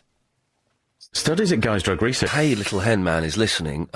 Mabel would like the Hey Little Hen song dedicated to her, but it's too hot for me to sing it today. So, Hey Little Hen Man, if you're listening, Mabel would like a dedication. I don't know if you're out there. It's entirely up to you. Mick, yes, sir, we're with you now. Yeah, hi, Ian. Hello, mate. Ian, Yeah, mate. 3 points. Oh, go on. Firstly, your Velux window. Or Velux window. Is it a skylight? Yeah. Is it in the roof or is it in the wall? It's in the... it's on... Oh, OK. It's on an angle. That's right, it's on an angle. Right. Right, now, if you look, a friend of mine in France has just had a lot of sheets built. A lot of what built? Gîtes. I beg your pardon? You know what a gîte is? I think I do. What is it? It's holiday lets. Oh, right, OK. No, I thought it was... He's had 9 big apartments. Good lad, yep. That he's running out there. All right, yeah. And he's had these Velux blinds put in. Yeah. And they have all got them fitted. Now, you might not be able to see it. As you said, it was angled. Yes. If you look at the top part of the angle, there's like a little box, and it slides out of that. The blind slides down, and there are little grooves each side that it slots into. The grooves are there. I've seen the grooves. You've seen the grooves, right? Then at the top of the highest point of the Velux window, Yeah. you might see a box that goes right the way across the window. Oh, yeah. Right? Now, in that box, there's a blind, and there's a little catch on it, and you just pull it down, and the blind rolls out. I will have a look at that, but I'm sure it's not there. There's a blind on there, but the guy, where your blind would be, this guy has nailed the blind. The guy that had the flat before me has nailed the blind, sort of an inch away from the window, if you know what I mean. So it's on the outside of the frame. Yeah, I see. Yeah. So, but I'll have a look. I'll have a look tonight. Cheers for Another that. thing, your car. Oh God. You're saying the noise. Where's it coming from? Front or back? Front. Front. There was like a sort of bang, like a yesterday, in sort of the front left. It's the front. Front, yep. And if you think it's a bearing, I'll tell you the easiest way to find out if it's a bearing. Yeah. Turn your steering on full lock to whichever side you think the bang is. Oh, Look yeah. under there. There's a rubber boot. Right. Right. That rubber boot, if it's split and there's grease coming out of it. Oh, bloody hell. Right. You've got a bearing gone. All right. That's the easiest way to find out if you've got a bearing gone. Whichever side the noise is, that's it. Okay. And thirdly, finally, yes. You're full of information, Mick. Which is the best way to die? To drown. I have really experienced it. What, you're dead? I nearly drowned scuba diving. If it weren't for a mate, I would have drowned. This is, very... I was scuba diving in Fiji. And you saying it was all right, was it? I went into a semi-conscious state. You go into like a dream. It's almost as if you're dreaming. And this is what I've heard. You get a bit high. Yeah, you do. You go. Like you're taking almost, acid. you almost go. You panic for a little while. Yeah, of and course. after you've taken in so much water, you go into a dream state. Yes. And it's almost like going to sleep. Wow. That's the way to go, then. You do have a bit of a panic for a while. Yeah, that's a bit of a but it seems very short, that panic. It doesn't seem that long. Yeah. And then once it's over, it's almost like, you're going into a hallucination, but into sleep. Wow. Okay. Mick, that's something to think about. Thank you very much for all that information. Chris, help me check my car after the show tonight. Lindy! Hello. Oh, I'm so sorry. I was just nodding off there. No, he was interesting, that fella. Well, the car bit wasn't. I think you'll find that it was. Shame. OK, 08709090973. What have we mentioned today on the show? My shoulders are very stiff, my car is knackered. I think there was a loud thud yesterday and it's making a really high-pitched screeching noise as I drive. Do I take it into the garage tomorrow, or is it going to be all right for another 6 months? I'm so tempted to get a Golf, but I'm skint at the moment because I'm getting the bathroom done and... Lindy, meanwhile, has been waiting for over 8 minutes now. Is that all? Well, it's 17 minutes, actually, it says. So I can only apologise. Oh, it doesn't matter. I'm all right. All right. I was sitting in the paddling pool while I was waiting. Oh, hello. Yeah. Cheeky. Keeping cool. Keeping cool. That's the like nobody's fool. Yeah, we went to Guildford Lido today. Now, is it Lido or Lido? It's Lido. I think it's Lido. It's Lido, definitely. And it was packed, but it was lovely because it was very cold. The water. Lido means it's outdoors, doesn't it? Yeah. Ugh, Yeah. dirty. English outdoors... No, it wasn't. It was really clean. British English outdoor swimming pools have always got, like, leaves in them and stuff like No, that. not at all. It's really lovely down there. I don't want to swim in leaves. There weren't any leaves. I went to, the Heath yesterday with a friend of mine, and I saw some of the women swimming in the pool, in the lake. Yeah, see, I wouldn't fancy a lake. No, it was all dirty. It's sludgy on the bottom. Sludgy, leaves, Yeah. and people watching. And frogs. Frogs spawn. Snakes. What gets frogs, feeling horny, Lindy? Dunno. Frog spawn. Hey, you get it? Frog spawn. It's a good joke, it's a good joke, isn't it? Slow then. It's good joke, isn't it, Nick? No, I don't get it. Frogs spawn. Frog spawn. Frog spawn. Spawn. All right, we'll come back to Nick. On a chess piece. All right, Nick, we'll come back to you in a minute. So, anyway, Lindy, I believe you had a point to make. It's a Lido, by the way. It's not a Lido. It's a Lido. It's a Lido. Lido. God. It's a Lido. Whereabouts are you talking? Whereabouts you come from? Me? Yeah. I'm in Surrey at the moment. That's why you call it Lido, see? Because Lido's the right word, Nick. No, it's not. Well, yes, it is. You ask most people. I will ask most people, and they'll say Lido. Put someone else on there, too. It's a Lido. All right, Chris, put this line 4 on. Hang on a second. Hello, line 4. Is it a Lido or a Lido? Line 4? That's Dr. Rahim. Jerry? Oh, Jerry? Jerry, you're on the air? Oh, obviously. I am, yeah. Yeah, obviously. Lido, this might be harder than I thought. Lido or Lido? Lido. Thank you. Yeah, I've cut him off. Oh, no, I haven't. Yes, I have. Nick, it's Lindy's turn. Don't spoil it for her. Yeah, don't spoil it for me. No. Please. Hang on, let's, yes, OK. So, Lindy, what would you like to say before Well, the rude Nick... How often are you going to do this meet you for a drink thing? Every week. Oh, once a week, okay. Once a week. And how long for? As in, when will you stop? What month will you stop? Until we run out of people or until I get stabbed. Oh, okay. That's the thing. Because I'm going away for the whole of August, so I won't even, Oh, that's fancy, isn't it? Away for a Yeah. month. That's why I say Lido, you see. Oh, you see. So, why? Do you want to meet me? I'd love to meet you. OK, well, you've got to send an email to I know, Ian, my internet's down at the moment, so when it's back up and running, I will. and you can get the details. And there are details and disclaimers, legal disclaimers, that I have to issue, but they're on the LBC website. Okay. So you can have a look at those. Okay. Nice. All right, then. Thank you, Lindy. See ya. Bye-bye. Bye. And there we go. What do you want, Nick? Lido. You're you are very close. No, I'm right. You are very close to being cut off. Sorry. OK. I'd like to meet Rahim's peculiar patient, though, would you? Well, I didn't want to ask why his patient was peculiar. Hang on one second. Line 9, is it Lido or Lido? It's an anagram of oiled. There we go. OK, well, that's, it's not too helpful. Let's try this one. Line 3, Lido or Lido? Well, I'm putting a new floor in, and I don't know whether to have cushion floor or Lino. Oh, sorry, Lino. It doesn't work. It doesn't work like that because the N and the D have different effects on the... He's a smug git, that bloke, wouldn't he? Hang on. I like that. That's cool. Line 4, Lido or Lido? I couldn't hear what he said there. The line was really bad. Line 9, Lido or Lido? Lido. Lido. Oh, God. Well, that's not a stance, isn't it? Last one. Line 3. Sorry. Line 3, Lido or Lido? Lido. No, he's wrong. They're all wrong. No, he said Lido. Hang on. Line 3, Lido or Lido? Lido. Oh, you idiots. Oh. Well, that was a fun game, wasn't it? Losing, I think. What, Nick, what's your point? How'd you get a stiff neck?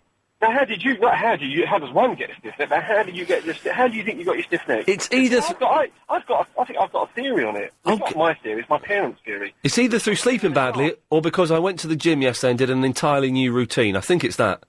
No, I don't think so. I think you probably sat somewhere with a draft. Oh, that's nonsense. Yeah, that's what I think. That's exactly what I think. But it's an old wives' tale, but I'm beginning to believe it. I've never heard anyone go from sounding so butch to sounding so gay in the space of one sentence. Calm down. No.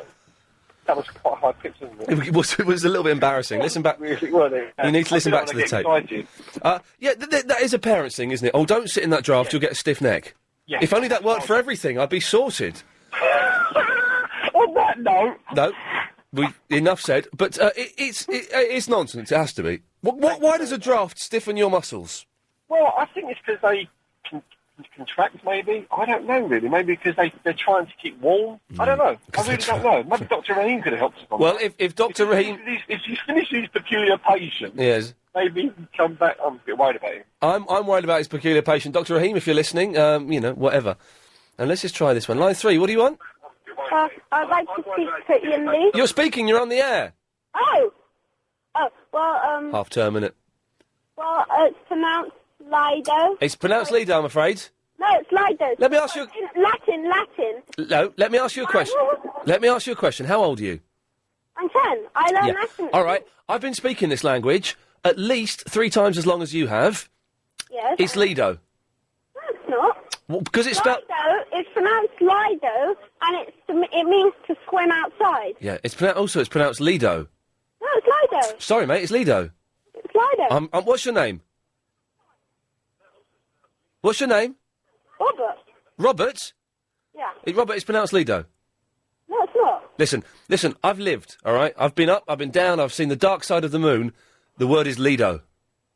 No, it's not. I bet you a £5. What? I bet you a £5. Okay. You're on.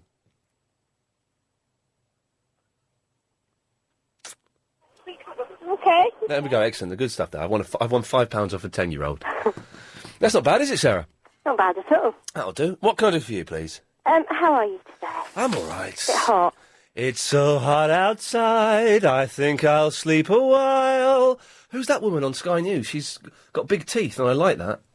You've got a thing about teeth. Yeah, I like teeth. I was looking at that blonde bird that you said was quite fit on Big Brother, and you're right, her teeth are so wonky. Ashleen. Poor Ashleen. Ashleen. I hate to have teeth like that. Oh, I like it, it's good. Do you? Yeah, oh, yeah. What is it with you and wonky women's teeth? Wonky teeth, wonky eye, and a big nose. Interesting. So, you know this thing about meeting up and that? Yes? Yeah. I've sent an email. Yeah. I don't mean to freak you out. I got the email, and it's been forwarded on to the relevant parties, my producer. Oh, right then. So does he decide, or do you decide? We decide together, but there's kind of a random element as well. We kind of pick it out of a hat, and then we go, oh, if they're not mental, we'll do it. Okay, so how do we find out that we got in? You get a mysterious phone call from Agent Chris. Half hour, 3 till 6:30, Ian Lee Afternoon Wireless Show. Yes, Damien! Nick Ferraro is a real porker, isn't he? I see a picture of him the other day. He's a big lad, yes. He's a porker. Yeah. Did you get your kettle sorted, mate? Well, I didn't get exactly the same kettle. I have... basically, I'm looking after my friend's house. First day, 30 seconds, I broke his kettle. You clumsy oaf. Didn't get the same one. I've got an expensive one. I'll leave him the box and the receipt. If you don't like it, you can change it. Did you get my handle for my Lynx 3-blade shaver sorted out? No, I didn't, I'm afraid. No one phoned in. No calls at all? No. Again, I'm getting hairy here, mate. Have a look on the eBay. Hang on, let's go on eBay for you. Hang on a second. You won't find it. My mate who's here now, my mate Aidan, is reinstalling Windows for me. He's looked, and if he can't find it, then it's only down to you or the A-team. Not being funny, Damien, but Aidan sounds like a bit of a loser. He's not. He left his... Listen to this. He left his laptop on the train. Oh, right. Going to somewhere down south. Oh, yeah. And he found out, and he went to the station, and they called up the other end, and it was still on the train when it got there. That's a really boring story. What is it? Right. What is it you're after? It's the handle for a Lynx triple-blade disposable shaver. Lynx triple blade. Hang on. Let's have a little look here. Let's see what we got here. Oh. Did you know that there's a Lido in Ruislip, by the way? There's a what? And there's a Lido, or Lido, whatever yeah. you want to call it, mate, because whatever you say, it's gospel. It's Lido. You're like reading the Sun. Everything it says is the truth. Exactly. There's a Lido there, and beside it, it's got a message saying, "You are no longer allowed to swim here." What are you meant to do in it? And that's on BBC Radio London's website. It sounds like a rubbish radio station. But It's they've got a awful. website for it. I'd listened to a bit of BBC London at the weekend, right? Because pirates and stuff, man, I couldn't listen to this.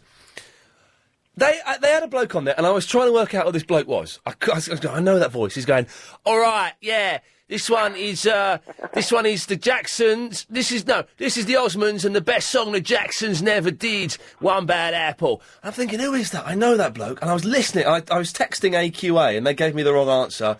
And I listened for 35 minutes to find out this guy's name, and he went, "Yeah, this is Gary Crowley. Remember Gary Crowley? Oh, do you remember him, Damien?" Alive. He's still alive. He used to do stuff in the 80s. He used to do... I remember him, like, hosting some gig with some rubbish band. It wasn't the Specials, but it was some rubbish band. And there was something to do with BMXs. And he's going, "I'm Gary Crowley, got a band coming up, but first let's have a look at the latest in BMX action. Gary Crowley." In fact, you sound just like him. You're very good at impressions, Ian. Chris don't know who Gary Crowley is. Well, you don't know anybody is. You don't know what a curly-whirly is, do you? No, he hasn't got to flip it. He don't know what girls... hang on, let's go... Hey, we're looking up Gary Crowley on the internet. No, Yeah, look at him, there he is, look at it! Blade. Look at that picture of him with long hair. I can't see it, sorry. Sorry, Damien, a little bit exclusive there, isn't it? I'm Gary Crowley. I'm out of my... When did he have hair like my mate Darren Black? I don't know. When did your mate like Darren Black have hair like his? Well, that's a good question, Damien. It's all getting a little bit esoteric. Yeah, anyway, what about my handle? Let's not get off the subject here. There's more important things. It's not... Having a shave. Your mate Aidan was right. It's not on the eBay. Well, can you put another call out there and just ask it? Did you find out what I said about disposable blades not being blunt? Did anyone confirm it or diss it? No one even mentioned it again. Well, they should do. You don't have to throw away the blade. You can get a special cloth, clean it and use it probably another 10 times. Why are you telling us this again, though? I don't know, because I just want people to ring in and give me this handle, please. Jackie? Yes? Can you help Damien? I'm afraid I can't. I would love to, but I can't, I'm afraid. So no idea what he's even talking about. To be honest, love, I've not got a clue. Why is he looking for a handle? Because I've got lots of blades and no handles. Why else would you be talking about handles? Well, it's boring. It's very boring. I'm sorry. It's very boring. OK, I'll leave you to talk about ladies' things with Ian, because he likes to do things like that. I'll have you know that he's all man. Well, I know, but he's got a lady side to him. By the way, Ian, your picture on the LBC website, it makes you look like Mr. Teefowlhead. You should take it off. It doesn't actually look like you. Oh, Ian, cut him off. He's being horrible. No, yeah, you're being horrible. There's new pictures being taken next week. Oh, good, because that's not a good picture of you. You've got to admit. I mean, you're not saying you're ugly, because you're not. I've just realised something. I've realised the flaw in the picture plan. What's that? The new pictures we're getting taken is a flaw. You've got it. The new pictures, the pictures they're using at the moment are headshots. The whole picture is of a head, okay? Yeah, but no chin and no top of your head. No chin, no top of my head. The new pictures are going to be me standing in a room full of something. So I'm going to be a tenth of the picture. The pictures that you see on the website, get this, they're tiny. You ain't going to be able to see nothing. Might be a plus for you, mate. All right, I'm going to cut you off now, Damien. No, you don't. Yeah, we go. You're not going to see anything in these new pictures, Jackie. That's terrible. Oh, well. You need to be right up front and close. I'm personal. And personal, absolutely. Yeah. Listen, I'm phoning up because I was really cross last night. Oh, God, what's wrong? Well, there was that awful woman. Do you remember that woman that phoned you up yesterday and gave you a really hard time? What woman? Yeah, good point, Alan. Yeah, what woman? Oh, sorry, she phoned up and said that she accused you of wanting to kill rabbits or something, and then right at the beginning she said, and as for that woman, because I said something nice about you, she implied that I was trying to suck up to you, which was not She said true. suck, she said suck, don't worry. Yeah, it was a close one, wasn't it, Alan? It was. My heart went. She said, to be honest. My heart went for a second, she said suck. Suck up to you. Okay, we've got the point. Yes, she did say that, didn't she? It wasn't very nice, I didn't think. No. No, that was very unkind. Was that Roxanne, or was that the anonymous woman? I think it was an anonymous. Yeah, the bottler at the end who challenged me to a fight or something. Yeah, that's the one. Silly Well, animals are only like pets or food anyway. No. Tell him. Of course they are. Tell him. People kept accusing Ian of wanting to kill rabbits the other day, and it wasn't true. If they listened to the whole If he wanted programme... to eat a rabbit, it's fair enough if you kill it. No, why do you want to kill an animal? No, What's if you want to done eat you? it or wear it, it's fair enough to kill it. No, don't just kill it. But why would you want to eat an innocent animal? Have you tasted rabbit? No, thank you. Oh, it's delish. It's horrible. Oh, it's lovely. How can you eat what's that little bunny rabbit ever done to you to warrant... It's done nothing to me. It's done nothing to me, but it Then why tastes eat it? lovely. You wouldn't eat your granny, would you? I mean, it's awful. No, I wouldn't. Well, why would you eat someone's granny? Because it could be I someone... wouldn't eat anyone's granny. Yeah, but a rabbit could be a granny too. Yeah. You never thought of that, did you? I picked But you're bringing them up to the same level as human. And we're supposed to be super, aren't we? Why can't No, we're not super. But It's it's just that we're... a living creature that deserves a right to live. Yeah, they do. To be farmed and used. No, because the one they were talking about, this man wanted to go out and just shoot. Oh, no, don't get me wrong. I don't agree with killing for fun. All right, just for food. It's like if you're fishing, I don't agree with that unless you're No, going I to don't like that either. That's sport. Anything to do with sport. No, if you're going to take it home and cook it when you've been fishing, that's fair enough. Yeah. No, I quite agree with you. Sorry, what's your name? Alan. Oh, Alan, so you've got a nice soft side to you. I have. Yes, you have. What did you phone Ian up for? To put him straight about Lidos. Lidos, you mean? Yeah, Lidos, that's what I said. No, they're Lidos, not Lidos. Well, he pointed out to a 10-year-old kid that he was 20 or 30 years older than him. Yeah. And he'd always called it Lido. Yeah. I think I'm about 10 years older than Ian, and I've always called it All Lido. right, I'm going to bring in the heavyweights here. Have you heard of Boz Scaggs, Alan? Yes, I know the Lido, so it's a decent tune. What was Boz Scaggs' biggest hit? Yeah, Lido, it's a decent Lido tune. Shuffle. Thank you. Boz Scaggs says it's Lido. I win. He's an American. He's not American. Or maybe he is, but it don't matter. He calls a tomato a tomato. Boz Scaggs calls the song Lido Shuffle. Yeah, but he calls a tomato a tomato. He calls it Lido Shuffle, and what Boz Scaggs says, Boz Scaggs means. Well, Lidos are for... I say once again, Alan, Boz Scaggs. If you've just missed that... I'll give you that Boz Scaggs is American, but he still says Lido. I know, he also says tomato. That doesn't matter. That's the tomato thing is irrelevant. It's Right. Lido Shuffle. What's your local Lido? I don't know. I haven't got a local Lido. Now, what's the one you use? I never go swimming outdoors. I think it's unhygienic. Oh, you're joking? Well, it's dirty. Get yourself down to Brockwell Park, mate. You'd love it. Why? There's a barbecue section. Oh, it sounds wicked. I like the bum, bum, bum, bow. Oh, you were singing along, were you? I like that. Oh, nice, mate. No, it's all right, and it's quite powerful. That. I quite like it. Gets me pretty... Okay. Who's that? I'm sorry, someone I'm picking up. All right.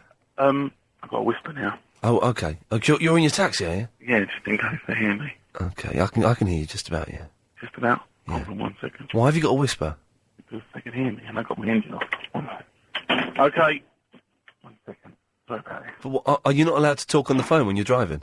Yeah, but they can hear me, everything I'm saying. Right, that's better. Well, you're not slagging them off, though, are you? No, not yet. Oh, you're just a little bit embarrassed. No, he's a bit shy. Supergrass is a bit shy. No, I'm not that shy. Now, you're called Supergrass because it is your duty to report to me if any of the other presenters in LBC mention me. What have you got for me today? Not really a slag off, but something funny. All right, go on.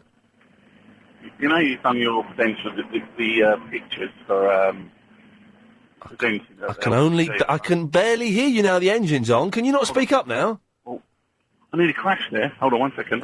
Let me I'll put my window up. Right, hold on. All right. Here we go. There we go. Back to full volume. Here we go. All righty. All right.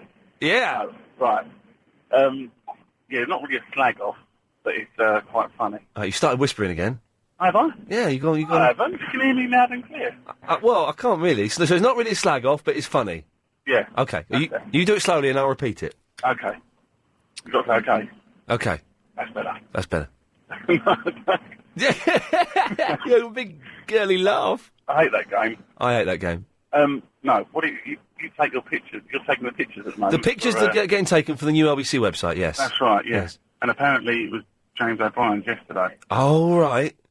And apparently he took his picture in one of the markets in Portobello Road. Oh, nice. Okay, lovely. And there were two good-looking blonde girls. And they recognised him.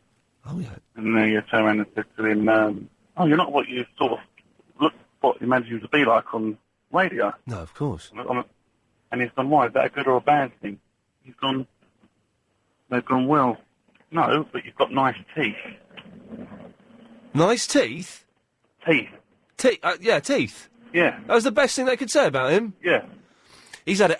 Oh, that's why he's had a haircut. He's got a really short, boyish haircut at the moment. It's because he's got his picture done. But he felt like he wanted him to say, like, you're good-looking radio presenter. Yeah. And I said, No, he's balding and tubby. Is he? Yeah. How are you, anyway? How am I? Yeah. That was a swift turnaround. I know, it's quite good. I used to do radio presenting my old days. What? I used to do radio presenting. Did you? Back on Sunshine Radio. Sunshine Radio, the home of the hits. I was there. I was presenter. Well, do some presenting then. Shall we take the next caller? Yeah, go on. It's Jerry in Leytonstone. Away you go. Who is it? It's Jerry in Leytonstone. Okay, go. Go on then. Well, where is he? Well, you got to introduce him. It's Jerry in Leytonstone. It's Jerry in Leytonstone. Hi, caller. Hi, how are you? I'm fine, thanks. You don't sound very happy. Well, I've been speaking to Chris and I for the past 10 minutes. He's been ignoring my calls. He's a bit boring, isn't he? Is he? Yeah. Chris? Yeah. He's not boring. He's got a top job on LBC. How can he ever be boring? It's not a top job, it's an easy job. It might be easy, but it's still top job. Have you got a job like that? Not really, no. Mine's hard and horrible and stressful, but that's beside the point. All he does is sit there and take phone calls all day. Yeah, but what really annoys me is when the phone rings and he cuts you off. Yeah, after I call you back, he doesn't ever call you back. That's what he does. That's what he does. He never calls you back, though, does he? He's good at it. He is a professional, mate. I agree with him. But I'll put it down to him being really busy and the phone lines are jamming because it's at LBC, Ian Lee, 97.3, 3:30 till 6:30, 3 till 6:30. He's going to be busy, so obviously he's a little bit stressed and he's a little bit busy. In your time as well. What? You must have done a bit of presenting in your time as well. You sound like you got the voice for it. Me? Yeah. No, I'm not a presenter, mate. No. You sound like a bit, though. Where's Ian? He's here. Put him on. Shall I put him on? Hold on, I can't get him. How could you possibly do it? I'm asking Ian himself to... I can go and get him. He's here with me. Right, go and get him then. Run down the corridor, go and get him. Hold on, wait there 1 second. Right, go on, wait. Ian? Yeah. Ready for you. All right, cheers, Supergrass. Hang on, let's... Okay. Hello, Yeah. hello, caller. How are you, mate? I'm all right. You cool? I'm cool, man. Ian, I want to know, why did you give up drink? I just got a bit bored of it. And when I turned 30, it became the harder and the hangovers were worse, and I just had enough of it. I know the feeling. What about the people that were drinking around you when you was not drinking? Did they just not annoy you even more? No, I find that it's funny being sober and watching people be drunk. You find it funny? Oh, man, it's well entertaining. Jerry, I've got to move. Supergrass, All over. Listen, I've got to go. It's 5:38. Oh, why? It's the same... Oh, What do you mean, why is... myself. I'm presenting. No, you're not. 5:38. It's time for the daily 5:38 Daily Correspondent Update. Brought to you every day. Daily. This is Matt in the Heathrow, LBC 97.3's oldest animal correspondent, and here is my update. The world's oldest chicken was a 14-year-old bantam hen called Matilda, who was a living prop in a magic act, Mort the Mystifying and Donna. But the question is, who the hell is Donna, and what does she do with the chicken? Good question, yeah. Wow. Who's there? This is Michelle in the Ashford, the Holland correspondent. Oh, yeah. In Holland, squirrels are called acorns. What? Imagine the conversation I had with my cousin when I told him that the acorns were eating the acorns in my back garden. That would blow my mind. Next. Hi everyone, I'm Sahib, your Hong Kong Asian movie correspondent. July 28th sees the release of Tony Jaa's new film, Tom Yam Goong, aka The Warrior King. In terms of story, dialogue, acting, this is a terrible film. In fact, the Thai co-star, Mom Jokmok, who I've seen a couple of Thai movies, and he's actually quite a good comic actor. You cannot understand a word of English you speak, and it's quite possibly less intelligible than Barinda. But that's not why you go see the film. It's because the action, which is brilliant. Unlike Ong Bak, this is stunt-orientated. Sorry, this is less stunt-orientated and more fight-orientated. There are two great Steadicam sequences. One about 5 minutes long, the other about 10 minutes long. And this is fantastic because it's in one take. No editing, no cuts. It's very, very well choreographed. The final fight scene ends up being very disappointing and quite cheesy, but the second to last fight scene, which sees Tony Jaa take on about 30 hoodlums running at him from all sides, is absolutely fantastic. And although it may not be one of the most technical fights, Tony Jaa's flair, along with the literally bone-crunching sound effects, makes it one of the most exciting fight scenes I've ever seen. Good lad. He said he used the word hoodlum. Hoodlum.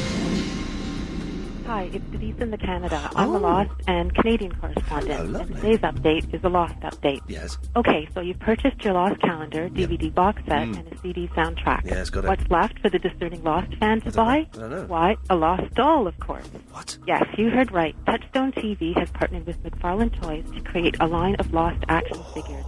The toys will be released this fall to coincide with the start of Series 3. The first batch of 6-inch figures will include Jack, Kate, Hurley, Locke, Charlie, and Shannon. But don't worry, ladies. A Sawyer figure will be part of a subsequent line, as will a Mr. Echo doll. Each toy will be sold with a full-scale prop that's in keeping with its character. So, for example, Kate's figure will include a toy plane, while Hurley's will come with a lottery ticket. Oh, yeah. How cool is that? That is very cool. I want a lock doll. I want a lock doll. Excellent stuff, correspondents. They're getting keener because they know next week I'm going to fire most of them. Not those people that called in, possibly, but most of them. I forgot I've got On back on DVD. I've not watched that yet. Bob is in the Thamesmead. Hello, Bob. Good evening, Ian. How are you today? I'm fine. Good afternoon. Yes. Excellent. Thank you very much. You're more than welcome. Ian, I'm still, making a case following on from last night. But by the way, can I just say, Bob, a lot of people have emailed in and they've researched on the internet via phonetic dictionaries. It is pronounced Lido. What's a Lido? It's an outdoor swimming pool. I don't recall talking about Lido. No, but people have been, so I'm just... Oh, I see. So Lido and not Lido. Yep, I'd buy that for $1. Lovely. Where you go? Yeah, thank you. So You're welcome. I'm making... Sorry, thank you. I'm making... A pleasure. To be a correspondent, and I'd like to take issue with the chicken story tonight. Because, in fact, there's no such thing as a bantam chicken, you see. Chickens being female and bantams being male and historically used in fighting. So I think that guy's got to go, and I could fill his place on the river widening event. Well, you're this muppet that wants to widen the river so we don't run out of water. Exactly. I'm not a muppet. I'm Scottish. Oh, sorry. A Scotch. Yeah. Have you had? If you like. Have you had anybody? Bad people. Amit, shush. Have you had anybody joining your organisation yet? I've had no approaches yet, but it's a novel idea, and it's environmentally safe, friendly, and healthy, and it will affect in a positive way our water problems at the moment. No, it won't. And it will also help when there's floods, Ian. If rivers are wider, then they won't flood towns. Do you know what I'm saying? Yeah. Hang on one second. Amit, shut up. Shut up, Amit. By the way, Ian... Amit, will you shut up? I'm talking... Kabir. Kabir, will you shut up then? To interrupt us. They're interrupting. Bob, listen, on the Friday of next week, we will be updating the correspondent list. Make sure you call in then. Friday next week, oh dear. Well, I'll do my very best, Ian. The problem is I've got a bit of a batter on in town. There we go. He's a bottler. The train about to leave platform 3 is a 9:46 to Richmond, stopping at Vauxhall, Putney. After an incident, 3.5 hours, 3 till 6:30, Ian Lee Afternoon Wireless Show. Yes, Kabir, what do you want? You haven't got much time. Kabir? You all right, mate? Is that Ben? Yeah, it is. Oh, well, Kabir's bottled it. I haven't bottled it. Well, I haven't bottled it. Hello? Who said? Ian? Who's on the phone? Ian, I haven't bottled it. I think Ian's bottled it. Oh. Yeah, Ian's bottled it again. I wonder, he said he's getting fed up of all of this. I think he's ready to pack the game in, though, isn't he? Yeah, I think he should retire. Yeah, I think he should. I think he's well past it. He's a bottler now. We're going to have to call him Yeah, Ian, he is. the bottler. Ian, the bottler, where are you? Anyway, shall I tell you why I rang? Ian the butler, where are you? Shall I tell you why I rang? Why? I rang up. You know, they're talking about the hottest temperature in the UK today. But where my car was parked, and I started driving it, it showed 100. 100? Yeah. You must have boiled. Yeah, it was boiling. So I think the hottest place... You've got air conditioning in your car? Yeah, I did by the roof down as well. Okay. And the air conditioning going. Is that wasteful? Yeah. It is, isn't it? Ian the butler, are you there now? He's not there. He's gone away. It's our show now. Who's on the line anyway? Pardon? What's your name anyway? I'm Kabir. Who? Kabir. But people call me Ben and Amit. Ben as well. I'm Ben as well. Are you? Yeah, we've got an identity crisis going on. Yeah. Ian the butler's gone. How long has he got left of the show? He's got 40 minutes, isn't he? 40 minutes, yeah, but then we've got Triple M. Yeah, Triple M. We'll have to do Triple M as well. What time we got to call the news? Do you want to call the news when it's time for that? All right. Yeah, I think you could do. In fact, you could do the news, couldn't you? Yeah. You do a better job than that. And there's Agent Chris. Would you want to keep Agent Chris? No, you can have him. No, I don't want him. He went off on holiday with Ian, didn't he? Yeah. What's that all about? Do you think that was a bit funny? Shish kebab. Shish kebab. I'm actually going to have a doner kebab tonight. Does that look cool? So, what do you want to talk about? Anything? Beelzebub. I think he's just sitting there pressing the button. He's too embarrassed to come on the radio now. Are you there? Yeah, I'm here. Who's that? I don't know, who's that? This is Giselle. I don't know, who's that? Can you hear me? I can hear you. Because I agree with you. On my car, the temperature was 40 degrees centigrade, and it's still 38 at the moment. Yeah, I know. Can you make the display go to Fahrenheit as well? Oh, I don't know how to change it to Fahrenheit, but I do know that it's very different from the temperature they're saying on the radio and television. Absolutely right. What thermometers do they use, do you think? They used... I think the thermometer is like in a static place. I think if you look around... talking. Who's that now? It's Stoker Squirrely. All right, and what's the temperature where you are? Well, it's about 80 degrees where I am. Well, you're in the North Pole then, aren't you? Hello? Who's that now? Who's that now? Yeah, who's that on line 3? What are you guys talking about? We're talking about the weather. What do you want to bring to the conversation? And Ian the bottler. Ian the bottler is the next subject as well. Oh, really? Yeah, he bottles it. I've realised, when he goes quiet on people, it's because he does not know what to say. My name's Ian. Are you calling me a bottler? Is your name Ian Lee, though? Oh, I'm not called Ian Lee. Now, then you're not the bottler, then, are you? It's only Ian Lee who's the bottler. Oh, right. Why's that? Yeah. Because he's gone quiet. He's just disappeared off the radio. Well, I would if I was listening to talking about the weather. I mean, come on. Oh, come on, you've heard some of the stuff he talks about, hasn't he? It's sometimes quite boring, actually. The other day they were talking about, it wasn't Ian Lee on the radio, they were talking about how much petrol their car consumes. Yo! That's boring, isn't it? Anybody there? I'm there. Has Ian come back yet, or has he still disappeared? No idea. No idea. We need to put him on some sort of webcam, see... He's having a wee, I think. Gone for a wee again? He's got some I think he might have diabetes or something. He always goes to wee, pretty regularly. And he's getting old as well. And he's getting fat from all accounts as well. So, time risk. Hello? Yeah, I put my thing in my garden today, and it came to 40. They are, see, another person. So I think the British Meteorological Society, whoever they are lying about the weather. Someone's got some bets going on when is he going to hit 100. And they're calling the temperature. It's not 100 yet. My room at the moment is 33, and I am hot. It's hot, isn't it?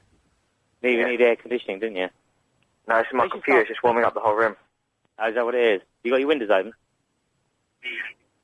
A block of ice in front of a fan is a good way to keep cool. Put some ice in a bowl in front of a fan and let the fan go. And that's like instant air conditioning. Ian, for God's sake, I am shitting in traffic. I do not need to hear these idiots. Come back on the radio, please. Ian's got he's been sacked. Oh, what do you want to talk about then? Well, I don't want to be shitting talking about blocks of ice in front of fans. Yeah, I got my windows open. How they measure temperature. They measure temperature quite easily. If you listen to the radio all day, we've already gone through this with O'Brien. The thermometer has to be in the shade, away from sunlight and away from the road. Temperature is taken in the shade. That's why your car thermometers are higher, because you have 1,000,001 cars around you. Roads are black. black. Yeah, but my thermometer's in my room, which is shade, and it's still 33, and it's been like that for the last 2 hours. With windows open, no Turn the oven off and open the window. I have opened the Can window. we stop talking about weather, please? Whatever, man, move up, bro. Man, I'll shank you. That's what I thought. Silence. Silence to the youth. Come, speak.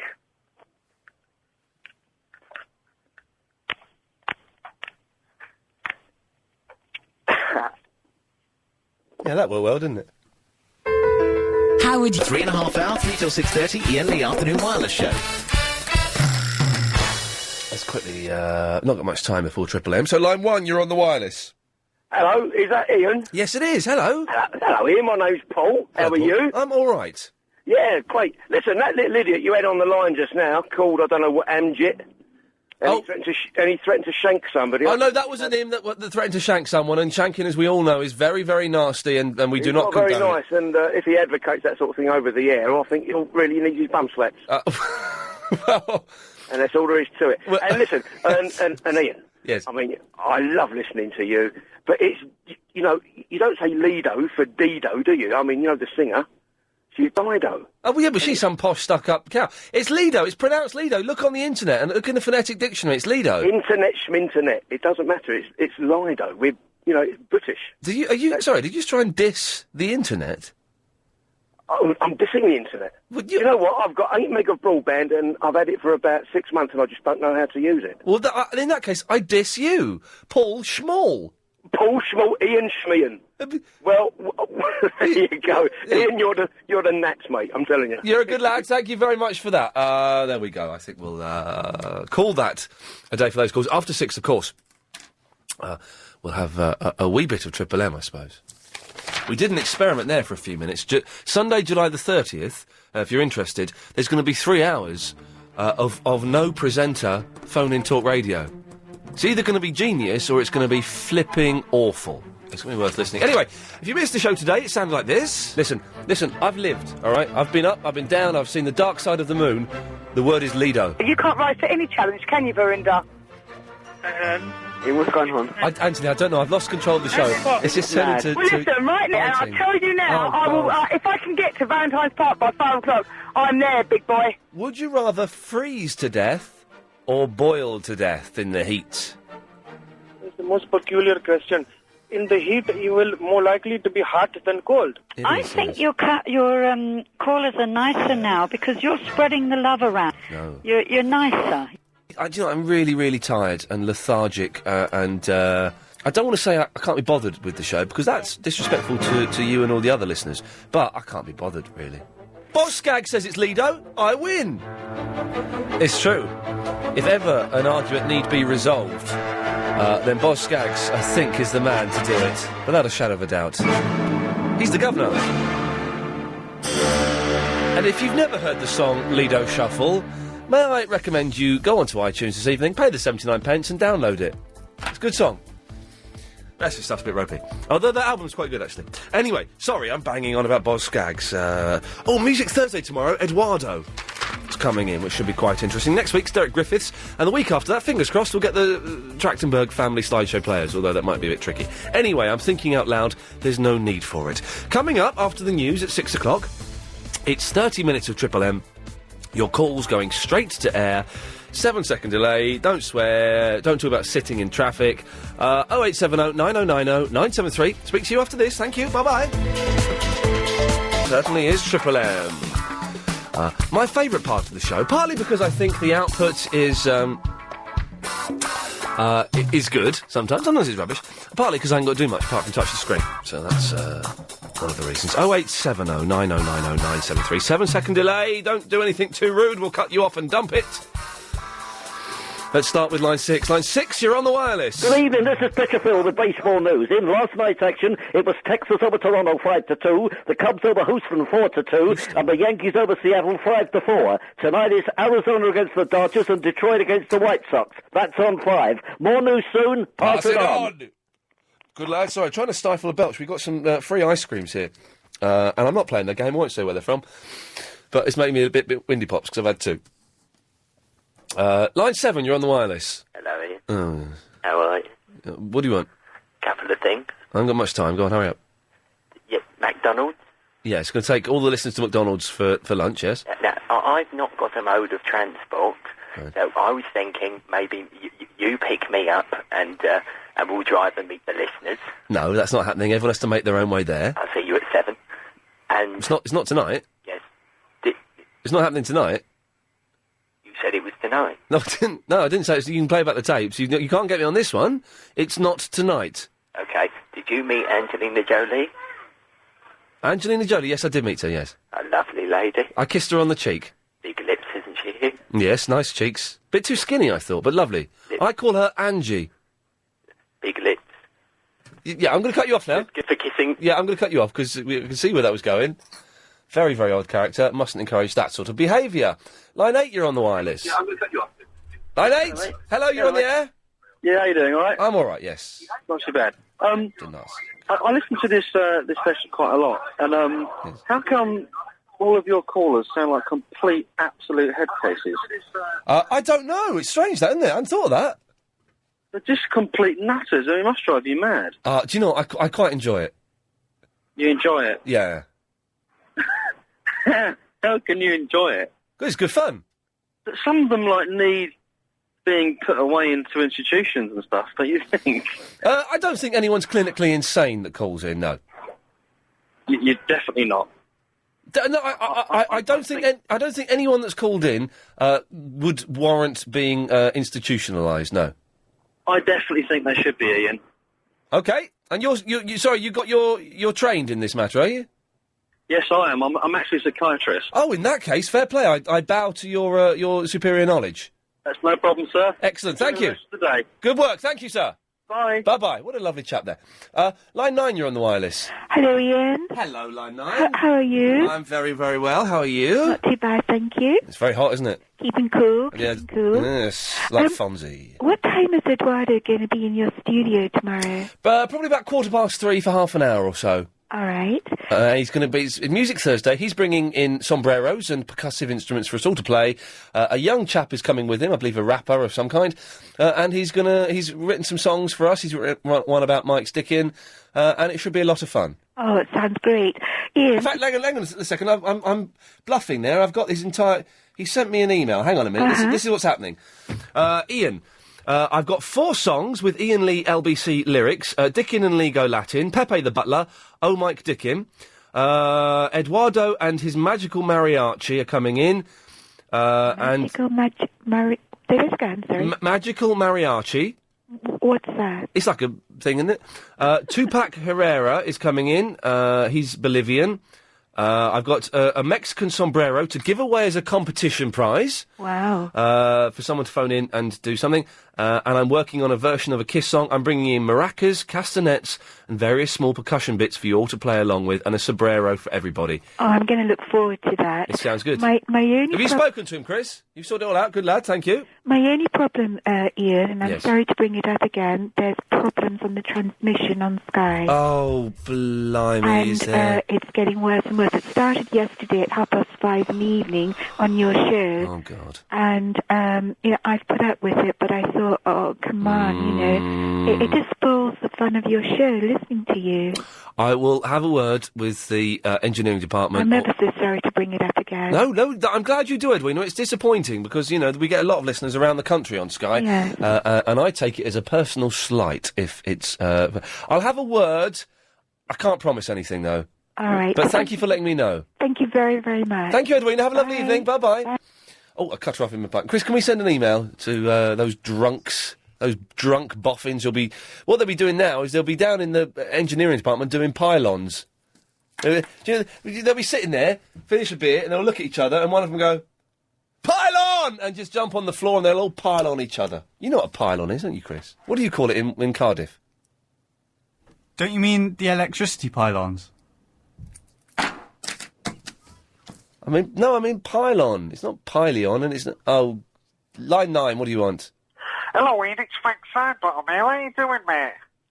That is a very poor Frank Sidebottom impression. It really is me. I was speaking to you earlier today. Oh, yeah? What did we say to each other? we were discussing about coming on your show again. I know I didn't stay that long last Yeah, time. we didn't say anything because I left a message on Frank's phone. That's what I meant, you, yeah. You know you did. You really did. Thank you. There we go. Line 5, you're on the air. Where I come from, pylons are called full sex, and that's the... Sorry, I apologise for that. Can we stop him calling up? Is there any way we can stop him calling up? Not at all, don't worry, we dumped that. Okie dokie, right, well, we've got a minute. Oh, gosh. Well, let's line 3, you're on the wireless. Hello. Hello, line 3. I want to whinge about the so-called experts. The last fella did have a point, but it's not really a point that we should broadcast at 12 minutes past 6. Sorry, yes. Yeah, the so-called experts on the news, yes, they keep telling us to save water by not leaving the tap running while we're brushing the teeth. Of course. But that's something that nobody's ever done in the first place. So why are they telling us not to do something that nobody in the world has ever done? I used to do it. Why were you the only person in the world who left the tap on running while you were brushing your teeth? Because I used to like the sound of running water, and it meant you could put the brush under the tap and stuff like that. But I realise it's a waste now. So it was only for your own private pervy reasons, then? I wouldn't say they're pervy, but it was certainly for my own private pleasures. Ah, so you don't care about saving the planet, then? Well, no, I do. That's why I've stopped doing it now. The experts have advised me. Oh, and by the way... Yes? Anybody who does not know who Derek Griffiths is should be locked in a room with Derek Griffiths until they learn to be reasonable and sensible like the rest of us. That's a very good point. Derek Griffiths coming in next... Is it next week he's coming in, Chris, for Music Thursday? Music Thursday is really taking off at a pace. OK, more of your calls after we've had a bit of this. This is the sound of a child being hit by a car at 40 miles an hour. The 3.5 hour, 3 till 6:30, Ian Lee Afternoon Wireless Show. Melissa has said she's a bottler and she's too scared to come on the radio. Triple M, line 4, you're on the wireless. Hello, it's Verinda. All right, yeah. What do you want? Yeah, I'll message for Habiba. Where the hell are you? Hang on a minute. So you were going to meet Habiba somewhere. Where were you going to meet her? Yeah, I'm Valentine's Park. Right, and she's not turned up, has she? Yeah. Prove you're there, Verinda. Well, I mean, I pass it every week anyway, so... Yeah, OK. Well, again, I'll ask you the question. OK, all right. Prove you're there. At Valentine's Park, there's going to be a fun fair on Saturday. Right, OK. I'm going to ask you a question again, Verinda, and try and answer, all right? Prove you're there. OK. What was that noise? These older cars. Oh, was it the cars, was it? Yeah. All right, yeah. OK, so prove you're there. I'm opposite Bank of Ireland, the Bank of Ireland. Remember, Verinda, just say no. All right. There's nothing... I can't prove it. OK, you can't... So you're not there? Yes, I am there, but... Prove it. All right. Okay, is there someone there you can go and get on the phone to get them to verify where you are? No, because... that's strange, isn't it? Yeah, there's a park Well, and there's there is, there's a park on a summer's day and there's no one there. All right, yeah, I got you. Well, they're probably going to end up nicking my phone. Oh, so you're a butler. OK, that's fine. Anyway, thanks for calling. All right. 1 minute. I'll go... wait. Have this person on from phone from the office. Hello? Hello, you're on the radio, BBC 97.3. Can you tell me where you are, please? Huh? Where are you? Valentine's Park, Ilford. Are you sure? Yeah. No, yeah, we got that, didn't we? OK, right. Well, there's proof. If proof be needed, Verinda was indeed at Valentine's Park. Right, we can go with line 9, I think. I've dumped this, so let me know when we're back up to speed. There was someone in the background there using very, very rude language. I suspect it's the heat. Line... I think Verinda's about to get kicked in as well, really badly. Line 9, you're on the wireless. Hello, Ian. It's Fred from the play school here. Fred, where have you been? Oh, I've been doing jobs all over the place. Hey, Derek Griffiths is coming in next week. Oh, I know. Exciting. Oh, he owes me 20 quid from a poker game. I bet he probably does, bless him. Oh, it's been a very hectic day. Yes.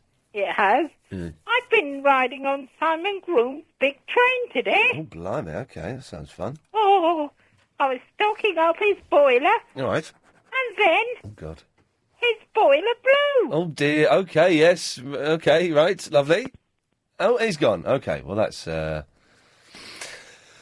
good news. There's none there I particularly trust, I'll be honest.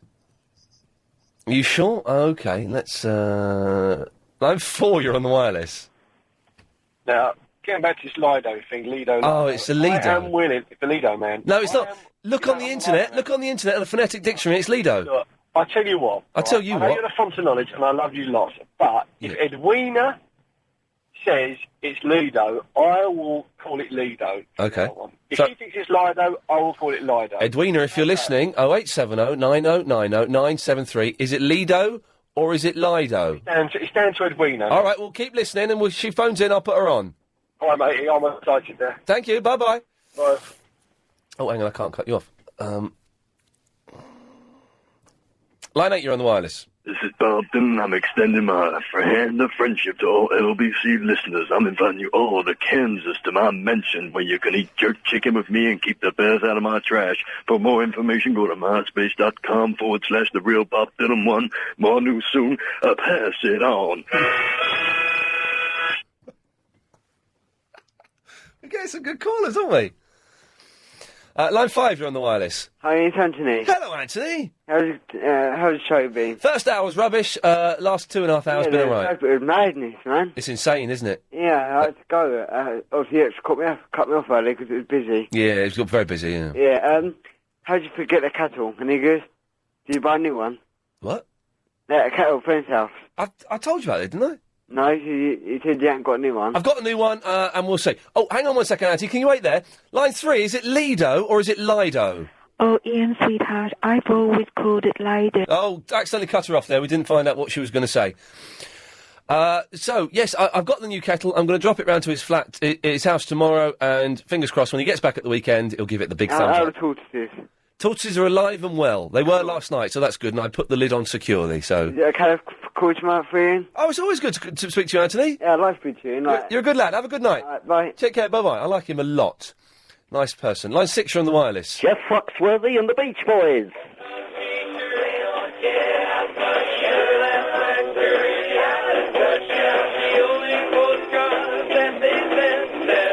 Howie from Maui. It's not a very good song, that. Line 5, you're on the wireless. I've got a lovely bunch of coconuts. I'm so pleased. Edwina said Lido. Edwina got cut off before we found... She got cut off. No. We all heard her say She Lido. got cut off before we heard what she said, I'm afraid. I think so. I think so. You're getting on my nerves, you know that, don't you? You love me, though, don't you? Yeah, of course I love you a lot, but you're wrong. It's Lido! Line 8, you're on the wireless. One man went to Mozambique, which is like in Africa, and it was hot, and there were elephants and stuff. That was a gag, that. That was all right, wasn't it? How are we doing with the old delay? We back up to speed, yep? Oh, line 5, you're on the wireless. Hello. Hello? Hello. Hello, you're on the air. Hello, Ian. Hello. Listen, I lived in Ruislip for many, many years. Yeah, it's very nice. And in Ruislip is very famous what we all called Ruislip Lido. I have just looked in the dictionary. Yes. And the I is pronounced an I with a colon after it, as in the word me. Therefore, the correct pronunciation is Lido. Ladies and gentlemen, I thank you. Oh! Line 2, you're on the wireless. Hello, Ian. Yeah? This is Amit. Yeah, what do you want? Hi, how are you? Your brother's a bit irritating, isn't he? Yeah, I know he's a bit of a stupid little idiot, isn't he? Okay, glad you thought that sentence out carefully. Because I was about to swear there. So, how are you at the moment? Yeah, I'm really well. Thanks ever so much for asking. 3, you're on the wireless. Yeah, hello. How come, if today was the hottest July day ever, and it's all due to global warming, how come the second hottest ever day was nearly 100 years ago? Does anybody know? He's got a good point, hasn't he? Yeah, I just don't understand it at all. Do you know what? That's going to get him thinking. He's got a very good point. I've got nothing to come back to that to at all, I'm afraid. Line 5, you're on the wireless. Welcome home, welcome. Come on in, close the door. Thank you. Okay. Oh, no, they've bottled it before we got there. Line 3, you're on the wireless.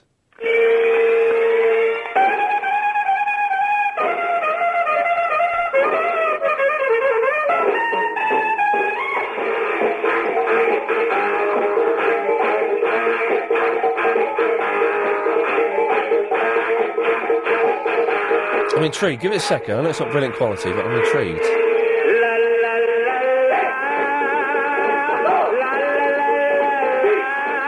I don't know what that was, but that sounded all right, didn't it? It sounded all right. There was something going on there. Line 1, you're on the wireless. Yeah, I had an arrangement last night where me and a bunch of single friends, we went out and you had to come dressed as a vegetarian dinosaur. It was a steak party. First one was better, but, you know, good effort there. And probably, finally, line 3, you're on the wireless. Hello. Yeah, no, you're not going to end the show. You're going to end the show, line 6. You're on the air. You end the show. You're going to end the show, line 6. Oh, God. You're on the... There we go. It doesn't matter. We end the show as we began the show with it being rubbish. Clyde Bullitt on at 8. Well worth a listen. Big quiz with Gary King at 7. Nightly news coming up next. I'm back tomorrow. Music Thursday with Eduardo as our very special guest. I thank you. This show is completely if Iain Lee in any